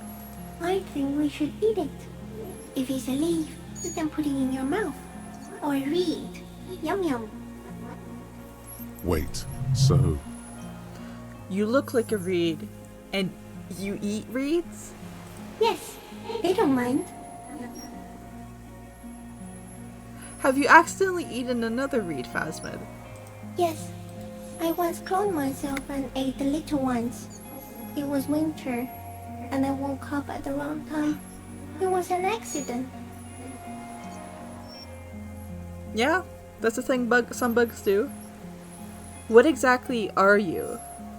I am an unknown species of the order Phantasmodia, endemic to the Insulandia Isoma. For the last 350 years, I have hidden in plain sight, masquerading as the reeds, molding, cloning myself, unfolding at night to play with trash bins and boys. it may have unknown, dangerous biochemical characteristics that help it maintain its camouflage. I went unnoticed by the first settlers and the land surveyors of the suzerain. Also, by the soldiers of the revolution and the officials of the occupation. Even the Seminese islanders who came here first, but did not stay, have not seen me. I have stayed hidden through 4 forms of government and 2 scientific revolutions, until I was accidentally discovered by a detective of the city's militia in Revershaw, district of Martinez, March 51. I think that is literally right now. Also, how does it know this? Are you poisonous? Yes, I do not have a starter display, so I use a neurodegenerative element to aid in camouflage. Do not worry. It is only destructive over long periods of time. The deserter. He's been here for a long time. Are you the miracle? No. You are the miracle. How? The moral of our encounter is, I am a relatively medium life form, while you are extreme, all-engulfing madness. A volatile simian nervous system, ominously new to the planet. The Pale too came with you. No one remembers it before you. The Nidarians do not. The radially symmetrics do not. There is an almost unanimous agreement between the birds and the plants that you are going to destroy us all. Wait, what is the Pale? It is a nervous shadow cast into the world by you, eating away at reality. A great, unnatural territory. Its advent coincides with the arrival of the human mind. I don't have that kind of power. You're a violent and irrepressible miracle. The vacuum of cosmos and the stars burning in it are afraid of you. Give me enough time, you will wipe us all out and replace us with nothing. Just by accident. How? We suspect it will be something like the oxygen holocaust that wiped out anaerobic life 2.6 billion years ago, when organisms first started breathing. Only much worse. Instead of air, you exhale thoughts. There are no trees that eat thoughts. Worse how? Everything your eyes touch goes back there, behind the nose mirror. What if you blink? Are we still here? Please don't blink. What if you misplace us all one day, or just forget? Have I always thought this way? No, you're only thinking it now. This is a revelation. I will be extra careful not to blink, stick insect. Don't worry. Please be.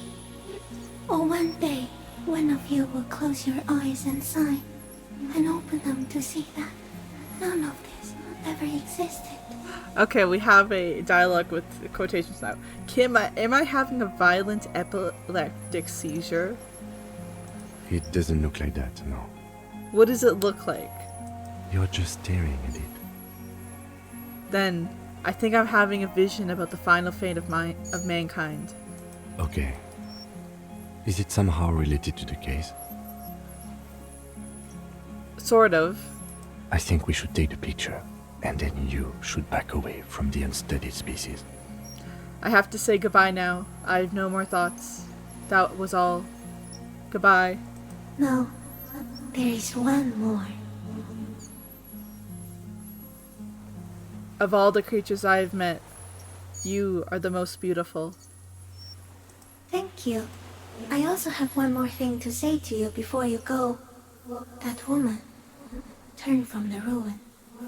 Turn and go forward. For all mankind. I will. She was held on Earth. It doesn't take a 3-meter stick insect to tell you that. Listen, Kim has his priorities, and I respect that. Okay, Kim, take the picture. Okay. With a slow ring of metal, the lieutenant slides the lens open and raises it to eye level. There is no change in the insect's motion while it's being aimed by the camera. It remains fixated on you. In 3. If it moves, you jump back. I'll shoot. Here we go. 3, 2, 1. The shrill flash of the camera cuts the air like the blade of a sword. The phasmid freezes in its bright light. Head turned toward the lieutenant, hypnotized by the flash. It stands frozen before you. Hell yeah. The sweat on your arms feels cold as ice, as if you're frozen as well, in the shadow of this great statue of chitinous marble. I got it. I want to pet it.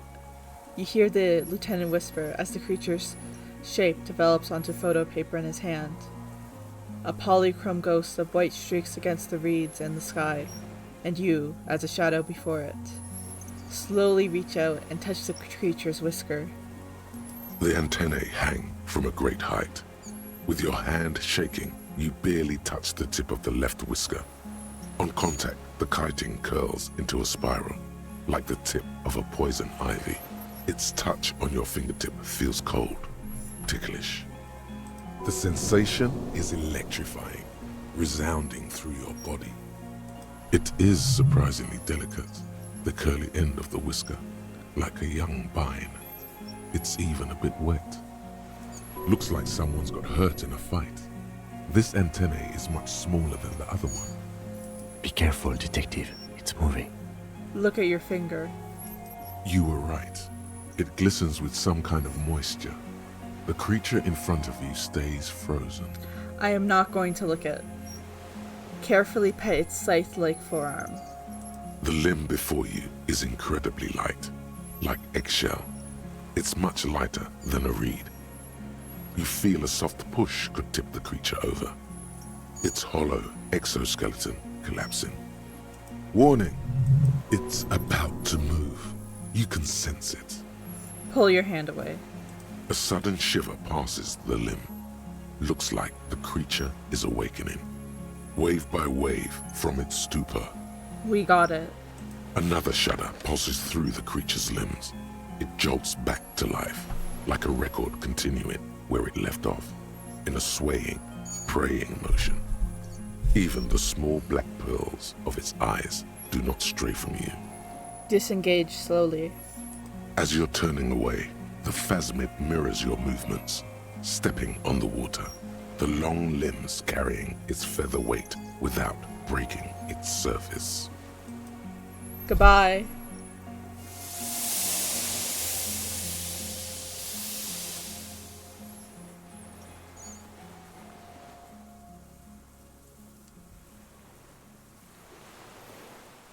And just like that, it's gone, skating away across the sea's calm mirror like a skipping stone, leaving nothing but circles on the water. And something under it, in the place it stood, bobbing there, among the reeds, a collection of items. It's gone. The lieutenant looks north, with his hand raised to his brow. It can walk on water? Apparently, yes. Like a water strider. Only, I've never seen anything like that in my life. He shakes his head with amazement. What's that in the reeds? Looks like a nest of some sort. We should have a look. What now? What now? The old man behind you repeats suddenly. He puts his hand into the ash. It's dirty and black. Our suspect is not looking so good. We need to check on him. Wait, give me a second, Kim. So we got the helmet and a rifle scope. And also Clausier's passport.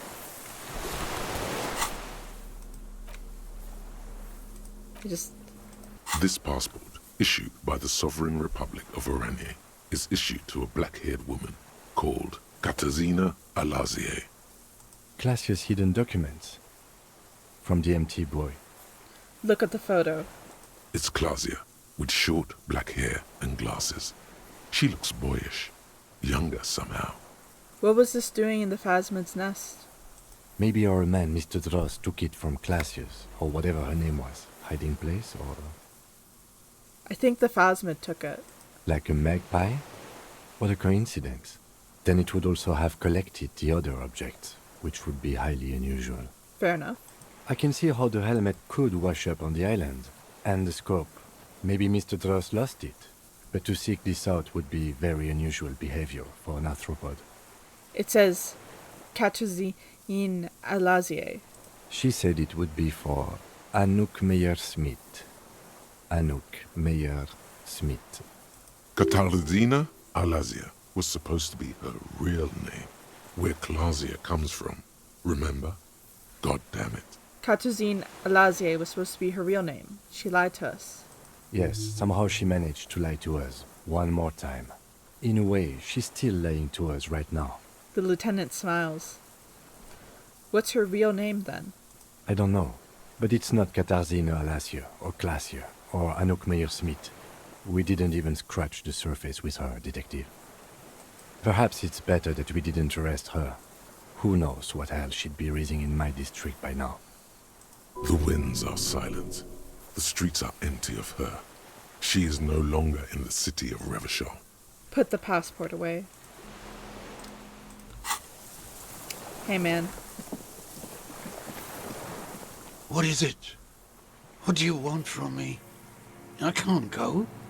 Something is very wrong with him now. Sir, how can you not see the phasmid? See? He stares at the reeds and falls silent.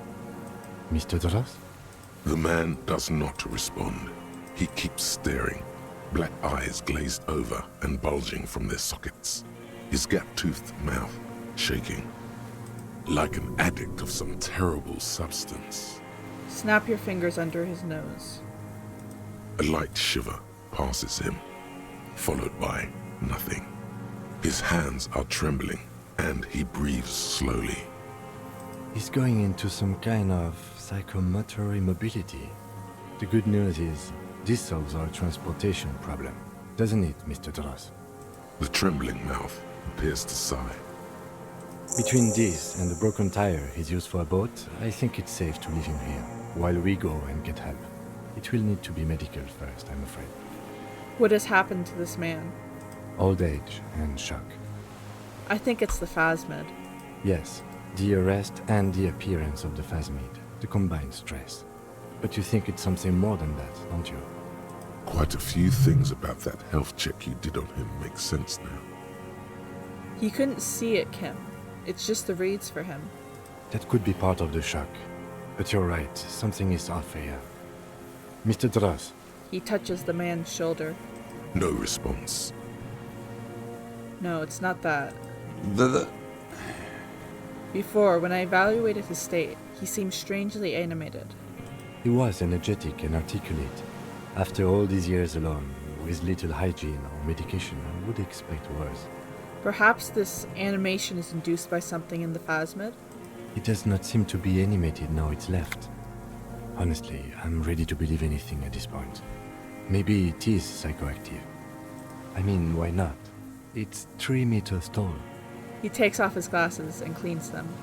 When he puts them back on, he's still staring at the sea. I think he's addicted to that thing. Like a drug? He has displayed addict behavior, and not just the painkillers. His pupils appear to be dilated. They still are. He examines the catatonic man's eyes. Could it be there's something hormonal in his relationship to the phasmid? You mean pheromonal? He seemed a little off for a man his age, Randy. The scope? Knowing of her bruises? His disposition toward Miss Oranje? I see what you mean. I talked to the phasmid. It said it's destroying him. You should be more careful, detective. Are you sure it wasn't having an effect on you? Maybe. Anyway, it's only trying to remain unseen. The degradation is a side effect. A valid hunch. Long-term exposure to something like that could be neurodegenerative. Also, please be careful when approaching unknown species in the future, detective. He's been here for a long time. Who knows how much of it in its company. He did seem distressed when it finally came to arresting him, like he didn't want to leave this place, and the insect maybe. I have absolutely forgotten to take notes. I hope I remember all of this. This will be one hell of a report. Thank God we have the photo. We found something in the phasmid's nest, Mr. Dros. He stares into the reeds.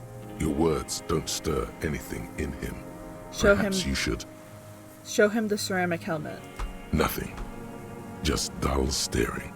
Not even rage left. wherever he is. The last embers have gone out. The war is over. Show him the Oranese passport. No reaction. His breathing is slow, and he appears very old all of a sudden, around 80. This is an old man, at last. No longer a tin soldier, but the broken down remains of a man. Did you take this passport and other papers from a boy on the coast? The spirits. He blinks and continues to stare at the reeds. He hears us. The spirit? No reply. He's gone again. Try something else? We got him back for a moment. Show him the detached scope. I lost. You lost it, Mr. Droz? He turns his eyes to the reeds again, as he's done so many times. Beige and white stripes. He lost the scope. Then it somehow made its way over there. With the help of a magpie phasmid. The lieutenant observes the lens sparkle in your hand. This sight is a T9, Mr. Dross. Was it attached to the rifle when you made the shot? Silence. Not even a sigh. I'm going to let you rest now, Mr. Droz. The plastic cape flaps around his face in a gust of wind. His back is slouched and his mouth open.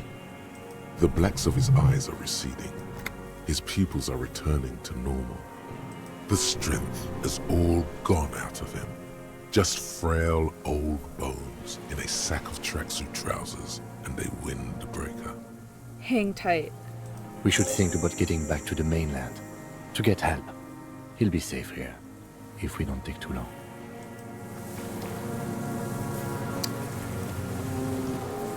The old man stared. I guess we just leave. Or we'll go back to the boat. There it is.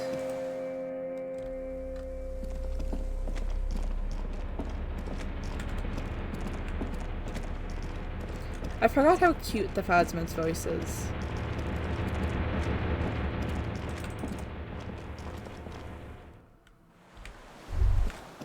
The dry grass crackles under your feet as you stop. Far away, birds' wings touch the still surface of the sea. What is that flutter?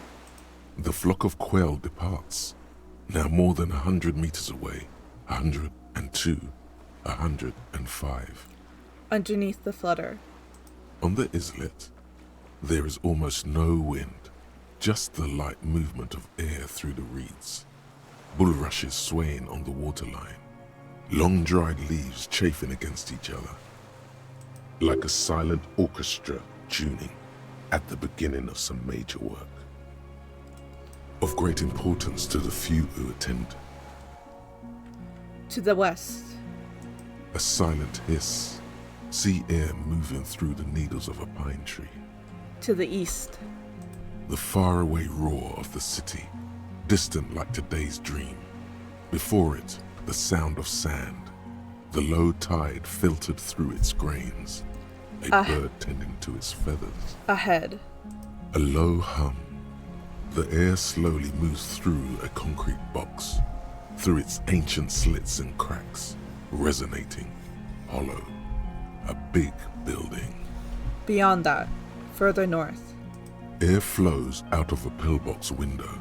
There is very little there. The air cossets flowers on a meadow. Absolute silence. Reeds motionless. Bulrushes motionless. Below the silence. A jitter. A sound impatient to happen, but not yet in this world. Kim. Yes? This is where a lesser man would stop to think about the pain shooting up his right leg and into his groin. Not you. You're concentrated on how. It's pretty silent on this island. It is. Is that why we are stopping? Wait, I have to listen to one more thing. The lieutenant nods in silence. I lied, I don't.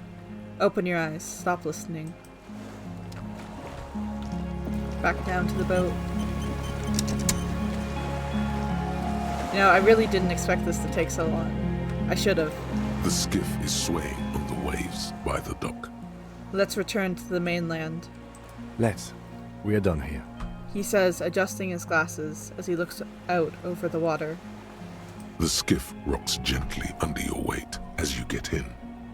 The ride back is uneventful and quiet. But for the sound of conversation on the water, there is someone inland waiting for you. You reach the jetty and climb out of the skiff. And we're back.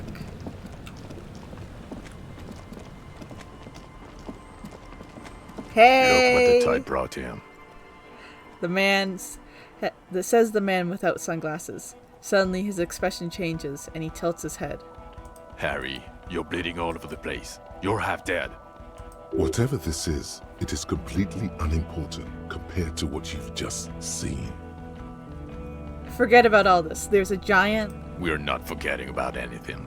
Look at you. He points at you with both hands. No one else seems bothered by the bleeding. Bothered by it? Harry, you look like you need a fucking organ transplant. Oh, fuck it. Let's not get into that. Who are you people? Hello, I'm Trent Heilerstam. I believe we've met on several occasions. We have. I'm your goddamn partner, Jean-Vic Comar, and this is your special task force. Or what's left of it. He says, gesturing towards his companions. Special Consultant Trent Heilerstam, Patrol Officer Judith Minot. Hi. We've come to scrape what's left of you off the pavement. Hey. Lieutenant Kim Kisuragi, Prison 57. We've just come from the island, where our investigation led us.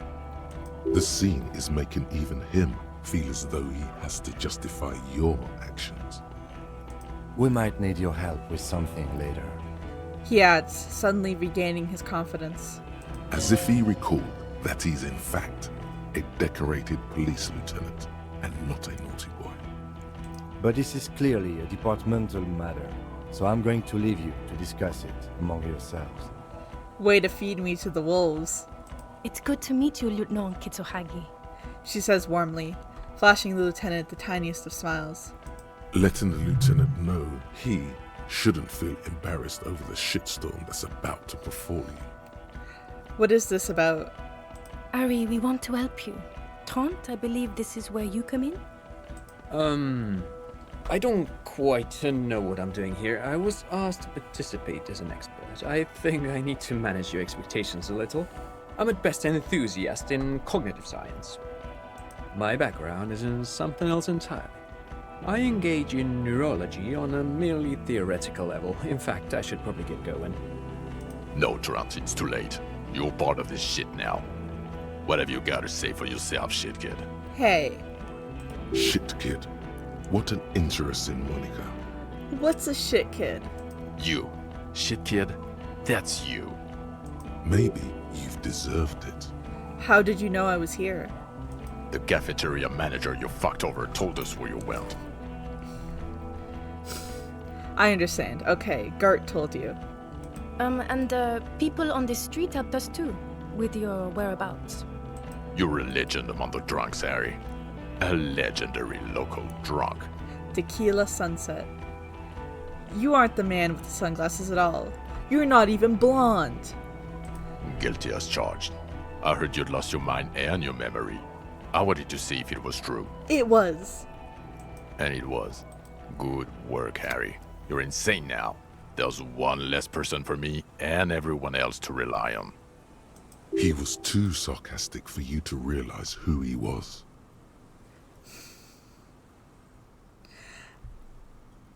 Maybe if you hadn't been so sarcastic, I would have realized I knew you. I'm clinically depressed, Harry. Sorry if I wasn't in the mood to batter you up after you told us to fuck off. Okay, I had that coming. Had what coming? Not recognizing people you work with every day. Brain damage. Hey. So Trent Hildestam turns out to be special consultant Trent Hildestam. Yes, I'm Trent Heilerstam.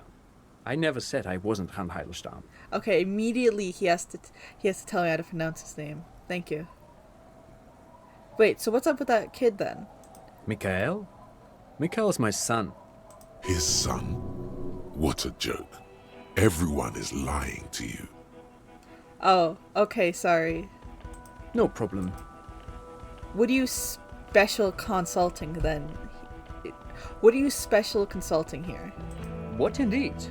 I was asked to share my take on some of the more obscure theories developed in Königstein in the 30s, like partial psychotraumatic amnesia, group personality theory. He's here to see if you're insane. He is smart. Let's move on. Duped again. No one's who's they say they are. Duped? Hey, here's a brilliant idea. Don't be a morbid drunk and you won't be duped so easily. Gardener, scab leader, this. Tell me at least you are who you say you were, Kim. Yes, I'm still Kim Kisoragi, still a lieutenant from Precinct 57. You sound so exasperated. You mentioned a task force. Yeah, Major Crimes Unit, under Lieutenant Dubois and Vicomar. Ring any bells? Refresh my memory. Who else is in this? Refresh your memory? It's a goddamn Major Crimes Unit. There's you, me, Jude, Tron fucking Heidelstown, and Guillaume baby. He stares at you. I'm technically just a civilian advisor. He does not want to be a part of this. Oh, fuck you. You're part of this shit show. Yeah, first, who's Guala, Bevy? Oh, that's an interesting story, actually. Guillaume Bevy is a police reporter who joined our team. He was really good. Then he left because he lost faith in your ability to lead the unit. Other people have left too. Good, smart people. People we won't get back. Only me and this really patient patrol officer are still here. And Tron because I'm forcing him to stay. Well, he kind of has some feelings about Harry, which is anger. Okay, so, what does the unit do? Do? It's a major crimes unit. We clear the desk of cases so Precinct 41 doesn't look like the worst station in town. We are shit tier now, Harry. Because of you. The 41st isn't... He trails off, not wishing to finish the sentence. Where have you been all this time? This is not a good question to ask. Where have we been? We've been fucking off as far as I remember. You told us to fuck off. You said we're cramping your style, your detective god. Fuck everything. All we burn. Detect or die. I said all those things? I'm not like that anymore. Sure. You're not a superstar law official. Talk on the town is your Guillaume Le Million reincarnate. I know this shit. Nothing has changed. Okay, I do have the Kafo type superstar cop, but that doesn't mean anything. None of this is ringing any bells. The bells aren't ringing because you have brain damage. Trant, this is where you come in. How bad is it? Well, he doesn't have visible tremors, he talks without slurring, he can drive a boat, he's standing, reasoning. All good signs, but complete retrograde amnesia, episodic and semantic. Meaning, you forgot both who you are and the definitions of money, Isola, Pell, and so on. As displayed in the station call, our interactions with him, and I don't want to be a snitch, but also mine with him before when Harry did not seem to know who I was. It's all very interesting. Interesting? Yes, interesting. I have my theories, but I would like to hear Harry's thoughts first. Harry, what do you think happened to you? Neurologically, psychologically, and why not socioeconomically? Wait, socioeconomically, you think I'm so poor I lost my memory? Not when you phrase it like that. But I don't think critical theory... I know everyone thinks this is far-fetched pink academia, but still, I don't think it should be off the table here. What? He lost his memory because of capitalism? Exactly. No, not like that. I'm not talking Vredefort school here. But Harry, I asked you, what do you think happened? I drank so much I lost my memory, and now I'm slowly recovering. He is. He's getting better. And I can confirm that he drank a lot of alcohol prior to it happening. I believe he drank.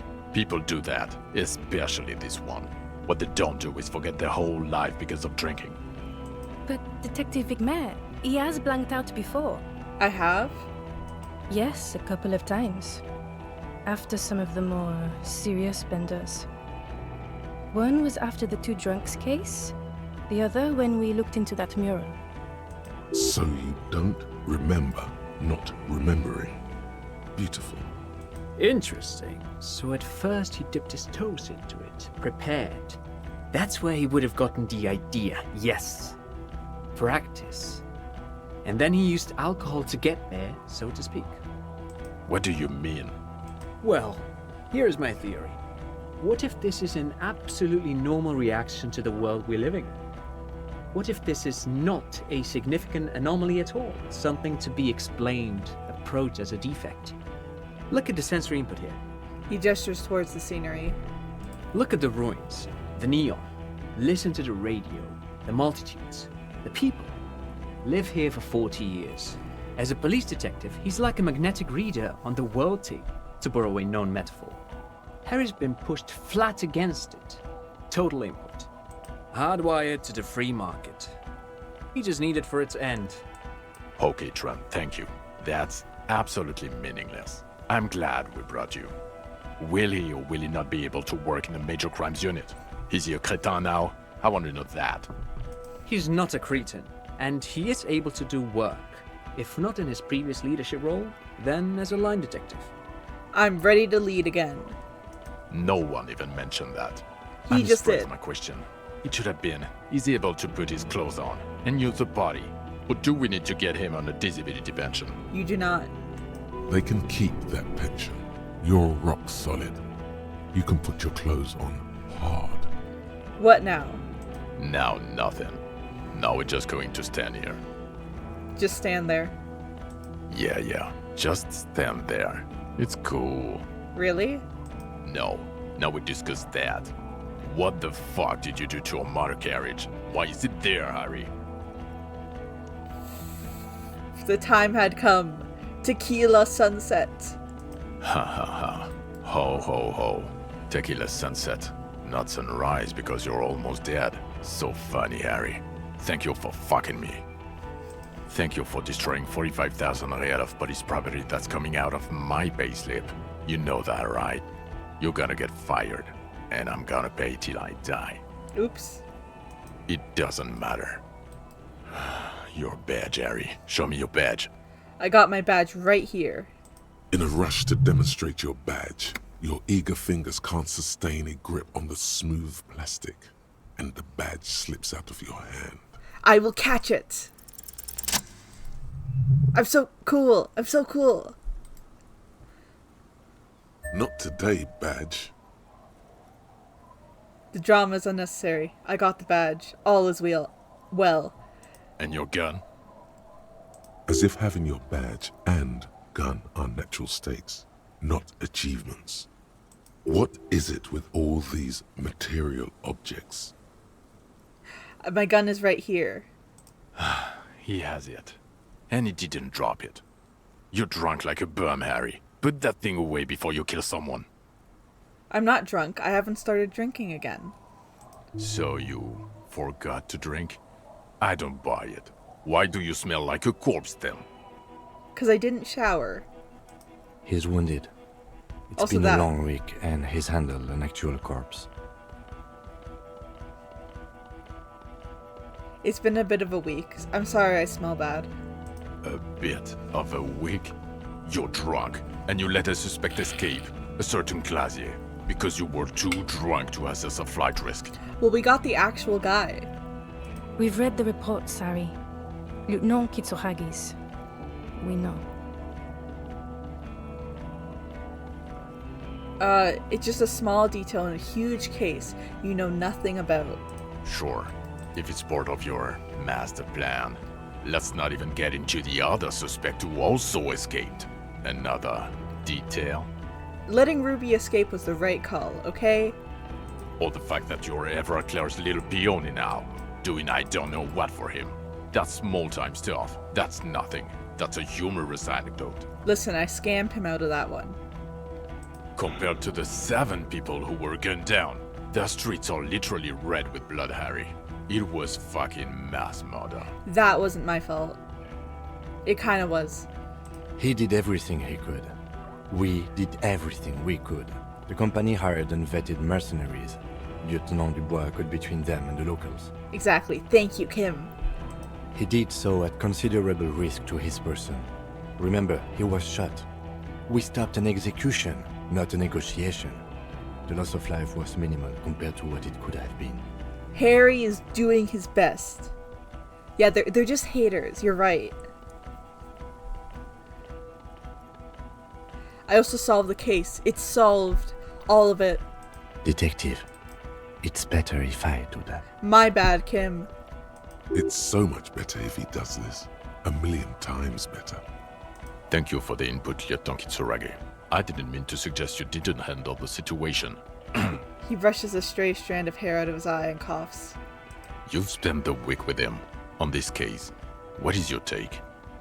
On the case? On Lieutenant Geoffrey Dubois. Well, the drinking, the gun losing, also losing the badge. That's all true. Although he has not been drinking on the job this week. Exactly. See? 1 week. And that's just the start. Then there's the superstardom. He likes to, from time to time, allude to being a superstar law official. At first I thought it was a joke, but now I'm not so sure. He says disco about 20 times a day. That's the name of the game.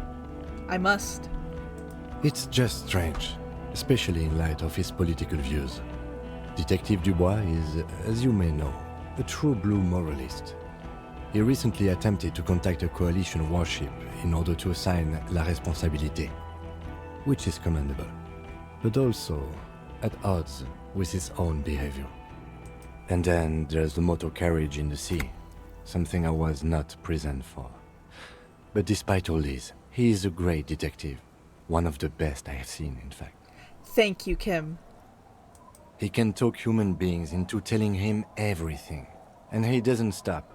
In all the time I've spent with him, he has not once stopped pursuing leads, however far-fetched and tangential. He is tireless, madly driven. Thank you! Well, except that one time when he stopped to sing karaoke, which by the way was a valiant effort. He really sang his heart out. He did! Yeah, it was what it was. Other than that one time, he has tirelessly worked on the case, and he solved it. We have a confession, a murder weapon, and the perpetrator, locked on the island right now, awaiting transportation. He apprehended a revolutionary brigade who stayed hidden for 50 years, ever since the revolution, who's probably committed other murders over those years. Oh, and he also discovered a new species. We did that, Kim. A new species? A colossal stick insect. It was on the island, camouflaged as the reeds. It unfolded from the reeds. I think we may be dealing with the Insulindian phasmid. He takes out the photo of the phasmid and shows it to the officers across the yard. The wind blows, flapping the glossy rectangle in his hand. You hear gasps beneath the howling of the wind. As you can see, it's about 3 meters tall. In fact, we think it may be the largest land invertebrate ever discovered. I'm gonna say nothing. I'm gonna let him do this. Fucking hell is that? Is this somehow connected to the case? Yes, actually. Detective? Yes. I believe the pheromone it emits may be responsible for the killer's mental degradation. The old man was not aware of the phasmid's presence.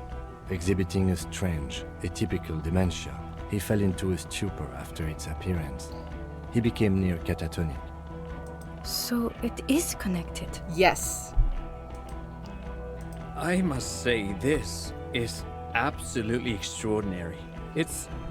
I don't even have words for it. Yes, it really does make it hard to fire the drunk. His tired eyes follow the photo as the lieutenant puts it away. This is a very, very sad man who has just seen something that's made him forget his sadness. Now you make your case. Now is the time. Now or never.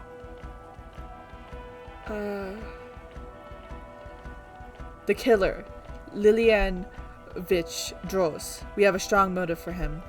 Lilianovich. A revolutionary matronym. A revolutionary matronym? The custom started in Grad, where they have patronyms. Krasovich, Lasovich, etc. The revolutionaries saw this as a chauvinist atavism, so they used matronyms, derived from the mother's name instead. Ah. This man's mother was Lilian. His Lilian's son, Lilianovich. The custom was overturned after the revolution failed, but not before it made it to Revachol. So, it is what a soldier of the ICM would be called. Thank you, Trant. Thank you for that piece of cultural theory. You said you have a motive? And I do. Of course, excuse me, I just thought it was noteworthy. He killed the mercenary, hoping to start a war between the company and the Union. And it worked? He got a war going? No. Yes, until we stopped it. What he said. He saw the mercenary as an ennemi combattant. There's plenty for prosecution to pick from, as far as motive is concerned. Also, we have a sniper's nest with full view of the room in which the mercenary died, right on the island, and 2 officers on the scene that Mr. Dross confessed to. It's a clean win. Oh, it's way more than that.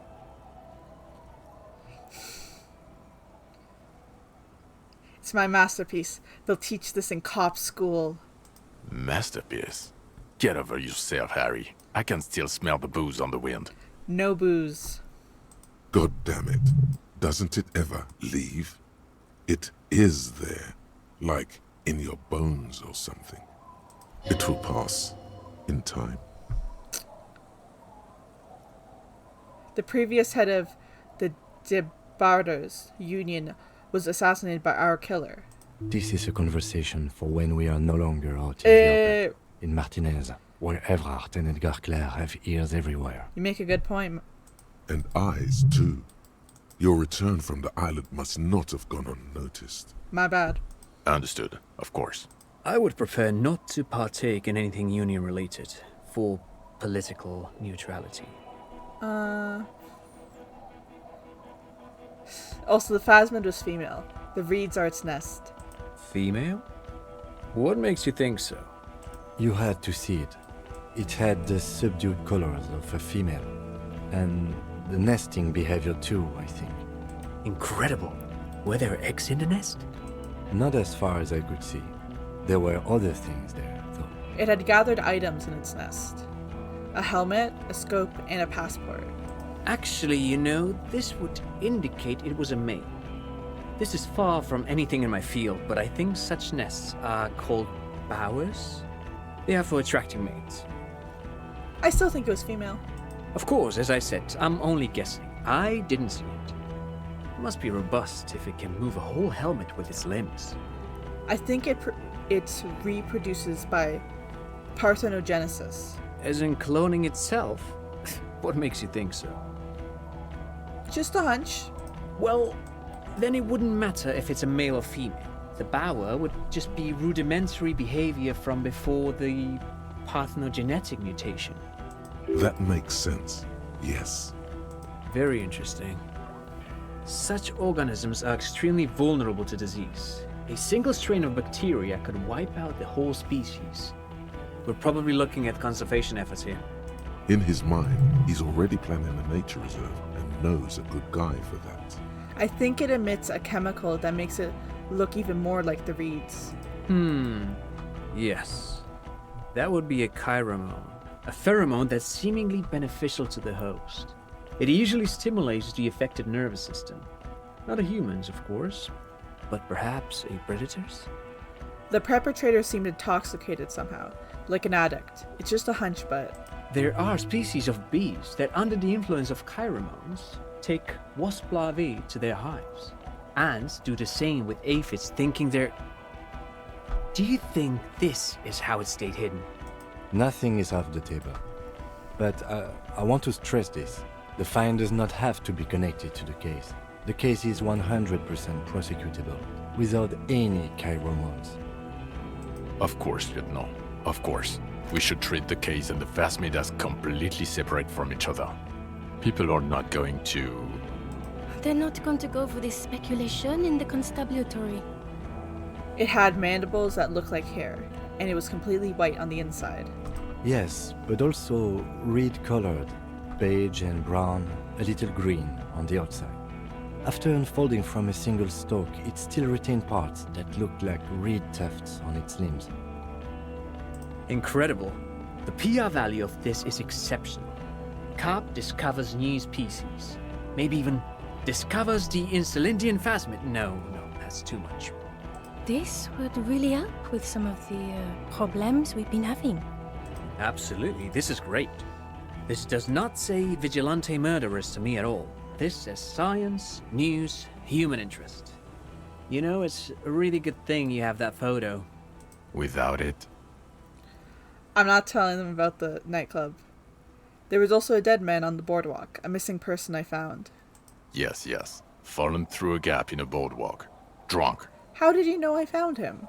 The body was transported to Precinct 41, our morgue. I had Tilbrook and Mullins take care of funeral arrangements and family stuff. You're not the only cop in the world, Harry. This all comes back to us. Still, good work with the missing person, Detective. So what do you say? Want to take this hot shit back?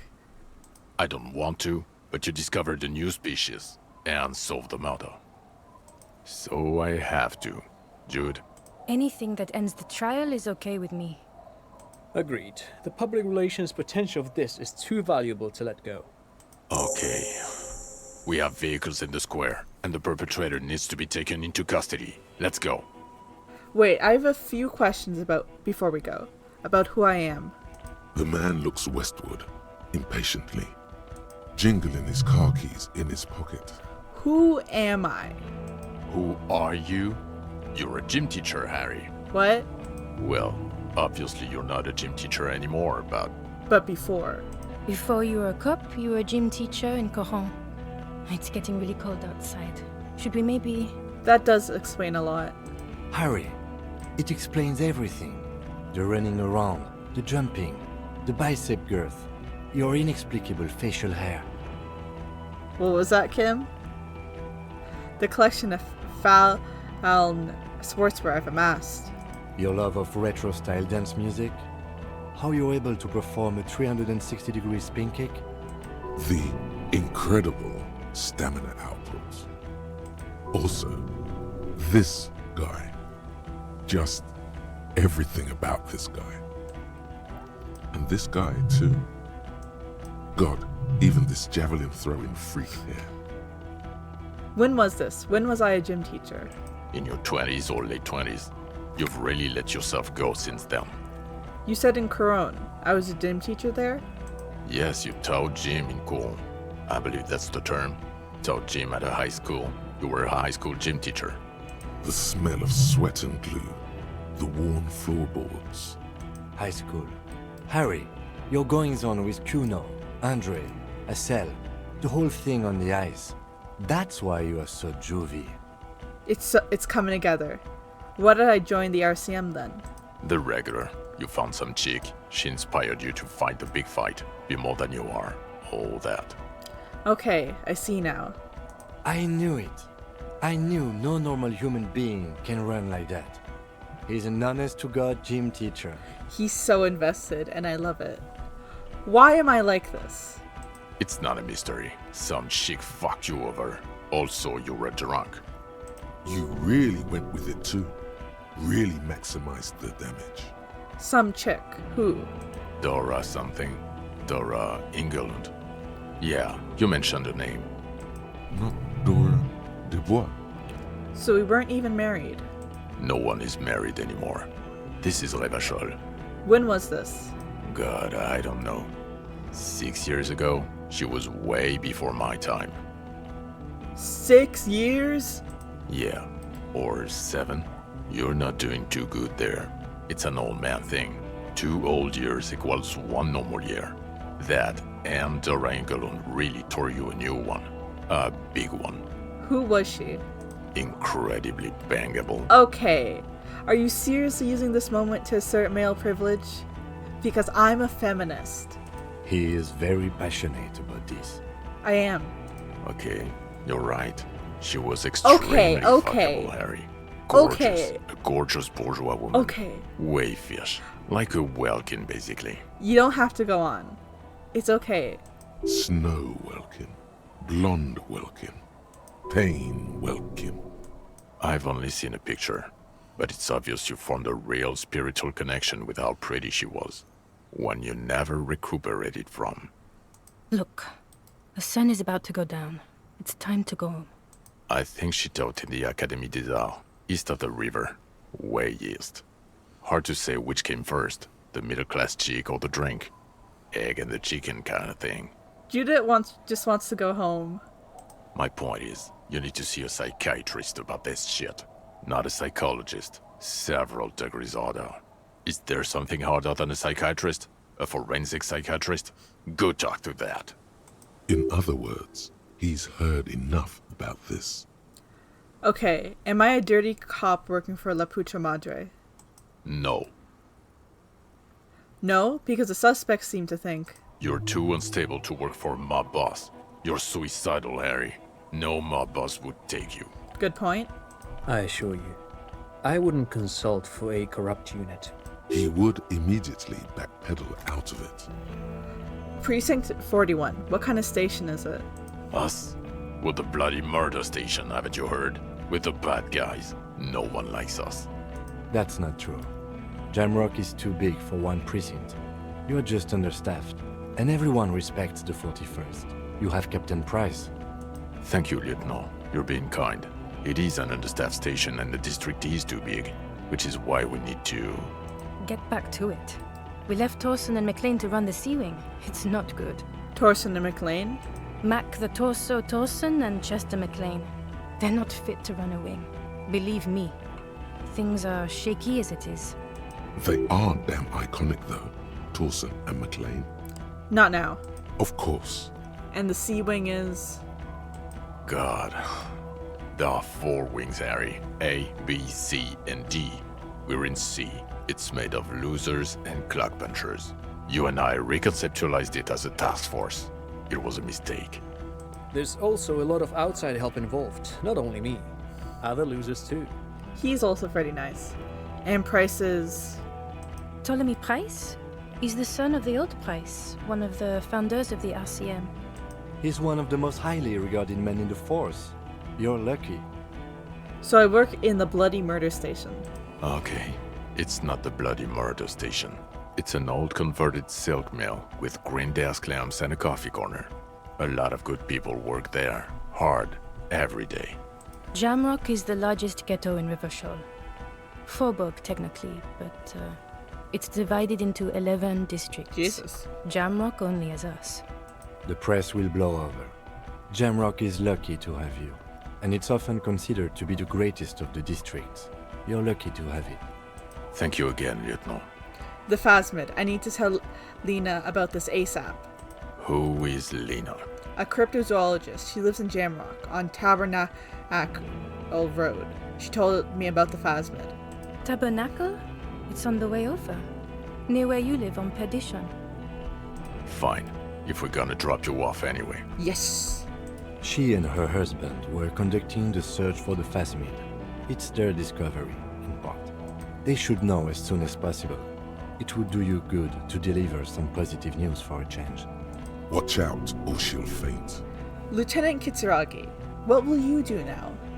Well, first I will go back to my station and write the most detailed report anyone has ever seen. It will have to be good to cover all these. Then I will have a serious talk with my captain. About what? Detective, we just stopped a small-scale war. Something is happening to Revachol. He pulls up his collar and looks around. The cold spring light reflected in the lenses of his glasses. I don't know what yet, but it's going to be a hard spring for the RCM. We need to get ready, infiltrate, investigate. Distant traffic. A scrap of newspaper drifts by, carried by the wind. Want to do that at Section 41? Or Station, fuck. Talk to Captain Price? I'd rather not ruffle the feathers of two captains with my doom-mongering. No, I meant to investigate. Come work in Precinct 41. Come on, Kim. Work with Price? I'm flattered, but I don't know if I... This truly came as a surprise to him. Not a bad one, but he's at a loss. Flattered? You're Lieutenant Kitsuragi. We would be flattered if you even considered. I would have to tie things up in GRIH first. But, I mean, whatever is coming, Jamrock will be more central to it than the harbor. The lieutenant turns very serious all of a sudden.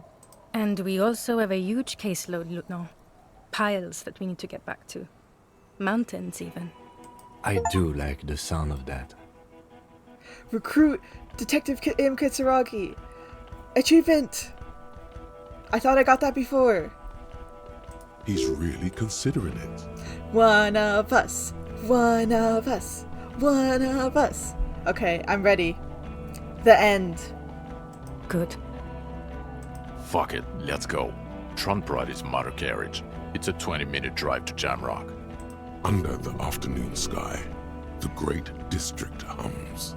A chessboard of wooden houses, 80,000 living souls, and chimney stacks. Fire traps as far as the eye can see. From Main Street to Precinct 41, to Boogie Street, forking into the snow-swept horizon. You close your eyes and hear the dogs bark. A lone woman sits by a factory window, dreaming of meteorite strikes. On Rue de Saint-Jérôme, a square bullet slides into a square-shaped chamber. In Old South, a man without eyelids smiles. Spring has come. It's time. Torsen? Yes. McLean? Yes. Heidelstein? No. Vicmere? Yes. Dubois? Yes. Really? Nick Gottlieb looks up from the list. I hear he's unstable. You say that like it's a bad thing. Captain Potomny Price gestures with a ballpoint pen. It's dim in the office, and the curtains are drawn. Harry's our man. He'll pull through. When he does, he'll side with the RCM. Understood. Gottlieb returns to the list. Minot? Of course. Wonderful. Then can we please just go back to Jamrock now? She wants to go home so bad. The end. Come on, Kim.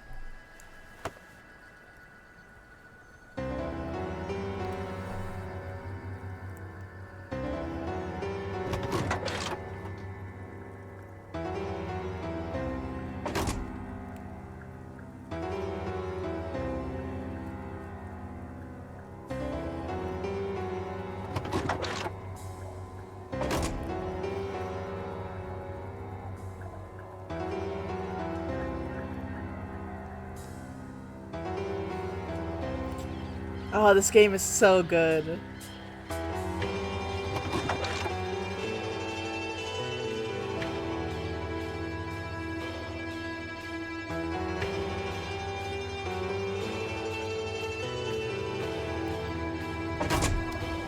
And that is Disco Elysium. Oh my god.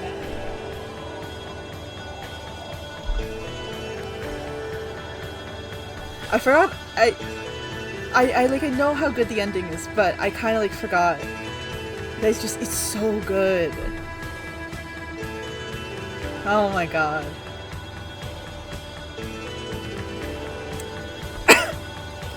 And it's finally done. Well, now we can move on to other things. But this is really good. God. This stream is 3 hours long. I didn't expect it to take this long. Like I said, I thought we were going to get to start the other game first. But that's okay. That's okay. I forgot how much people talk a lot. Which is fine. I enjoy it. But we finished the game. And... Whew. Wow. I want to wait out the credits. I did think it would take an hour to finish, but no, it took 3. Well, almost 3, just about 3.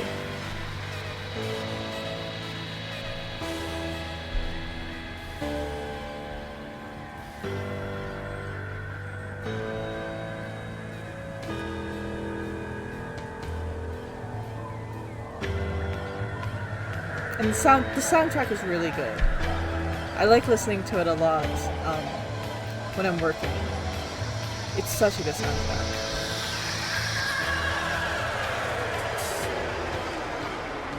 Really? It's so cool. I'm glad you were able to see it finally.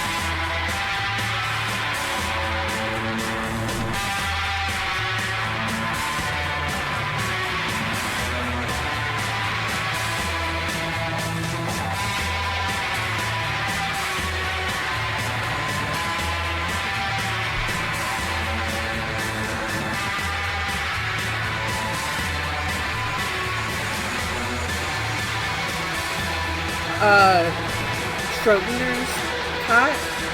I'm pretty sure my voice is being drowned out by the music a little bit.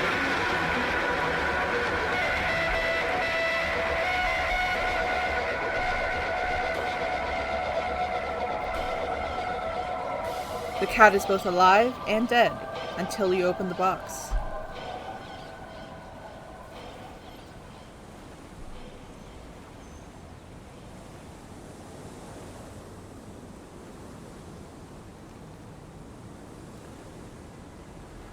Oh my god, we're still going.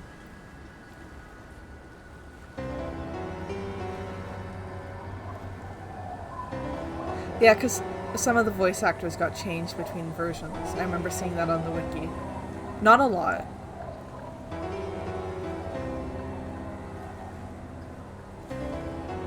Yes, thank you, Kim! He's so great. I love him.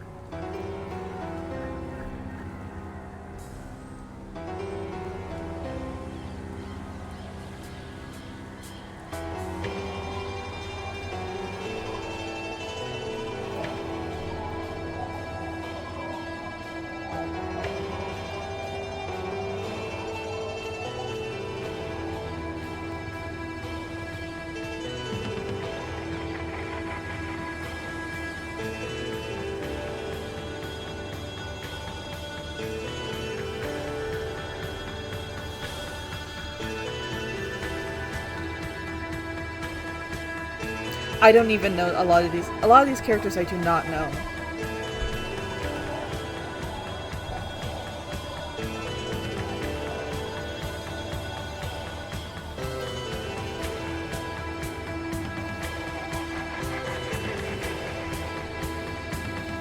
Goodbye. I'll see you next week. You guys can leave if you want. I just want to sit through the credits. Not that you couldn't leave before. You can leave at any time. Goodbye.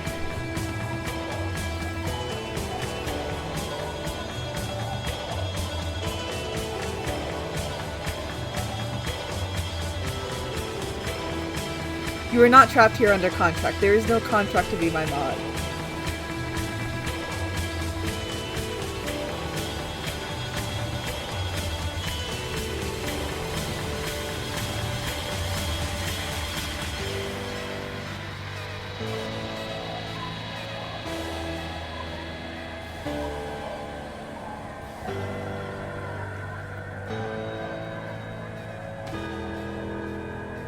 You are not stuck here until an hour after stream. This is misinformation. Slander, even.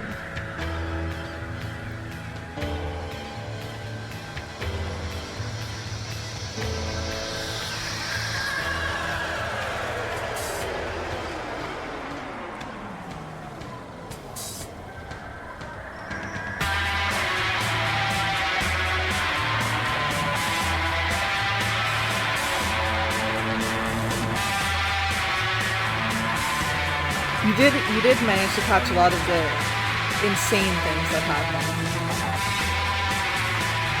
which I'm glad.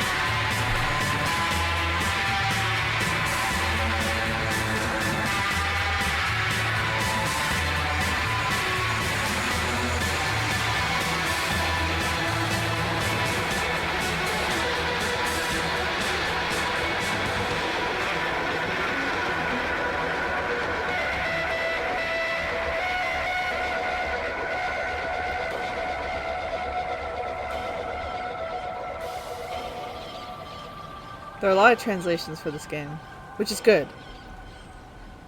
But God, credits are long.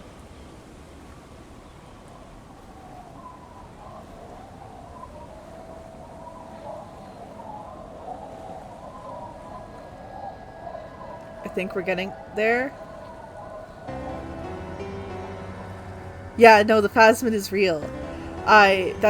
You have to do the, I don't know if you have to do the cryptozoologist quest to see it, but I know I think you need the pheromones in order to talk to it, which we did. Yeah, no, the world in this game is insane.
I think we're getting there. The pinball machine was the highlight because we passed the check. We won pinball.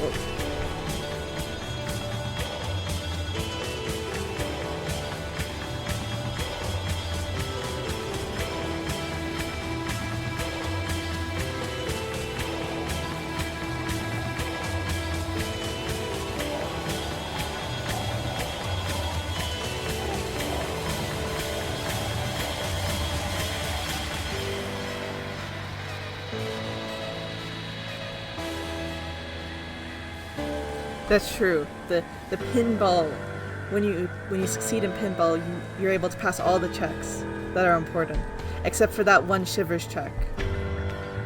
Or no, it wasn't the shivers check. It was the one to climb the ladder.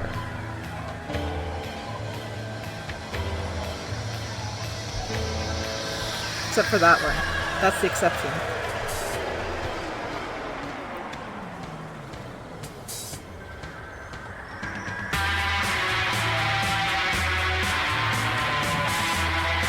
Yeah.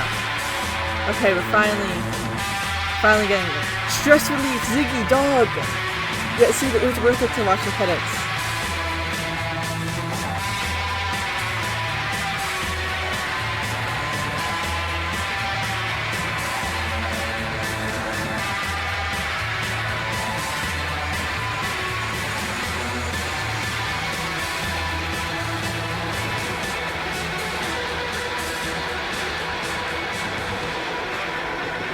Mankind, be vigilant. We loved you. That was so worth it. I'm not being sarcastic. That was worth it.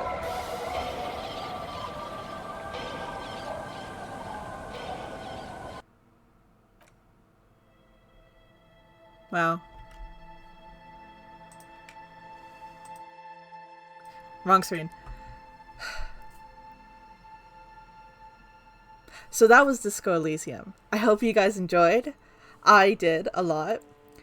And next week we're going to start on Buddy Simulator 1984, which is a game I've never played before, which is a first for this channel. We don't talk about the fact I didn't think the ending would take that long.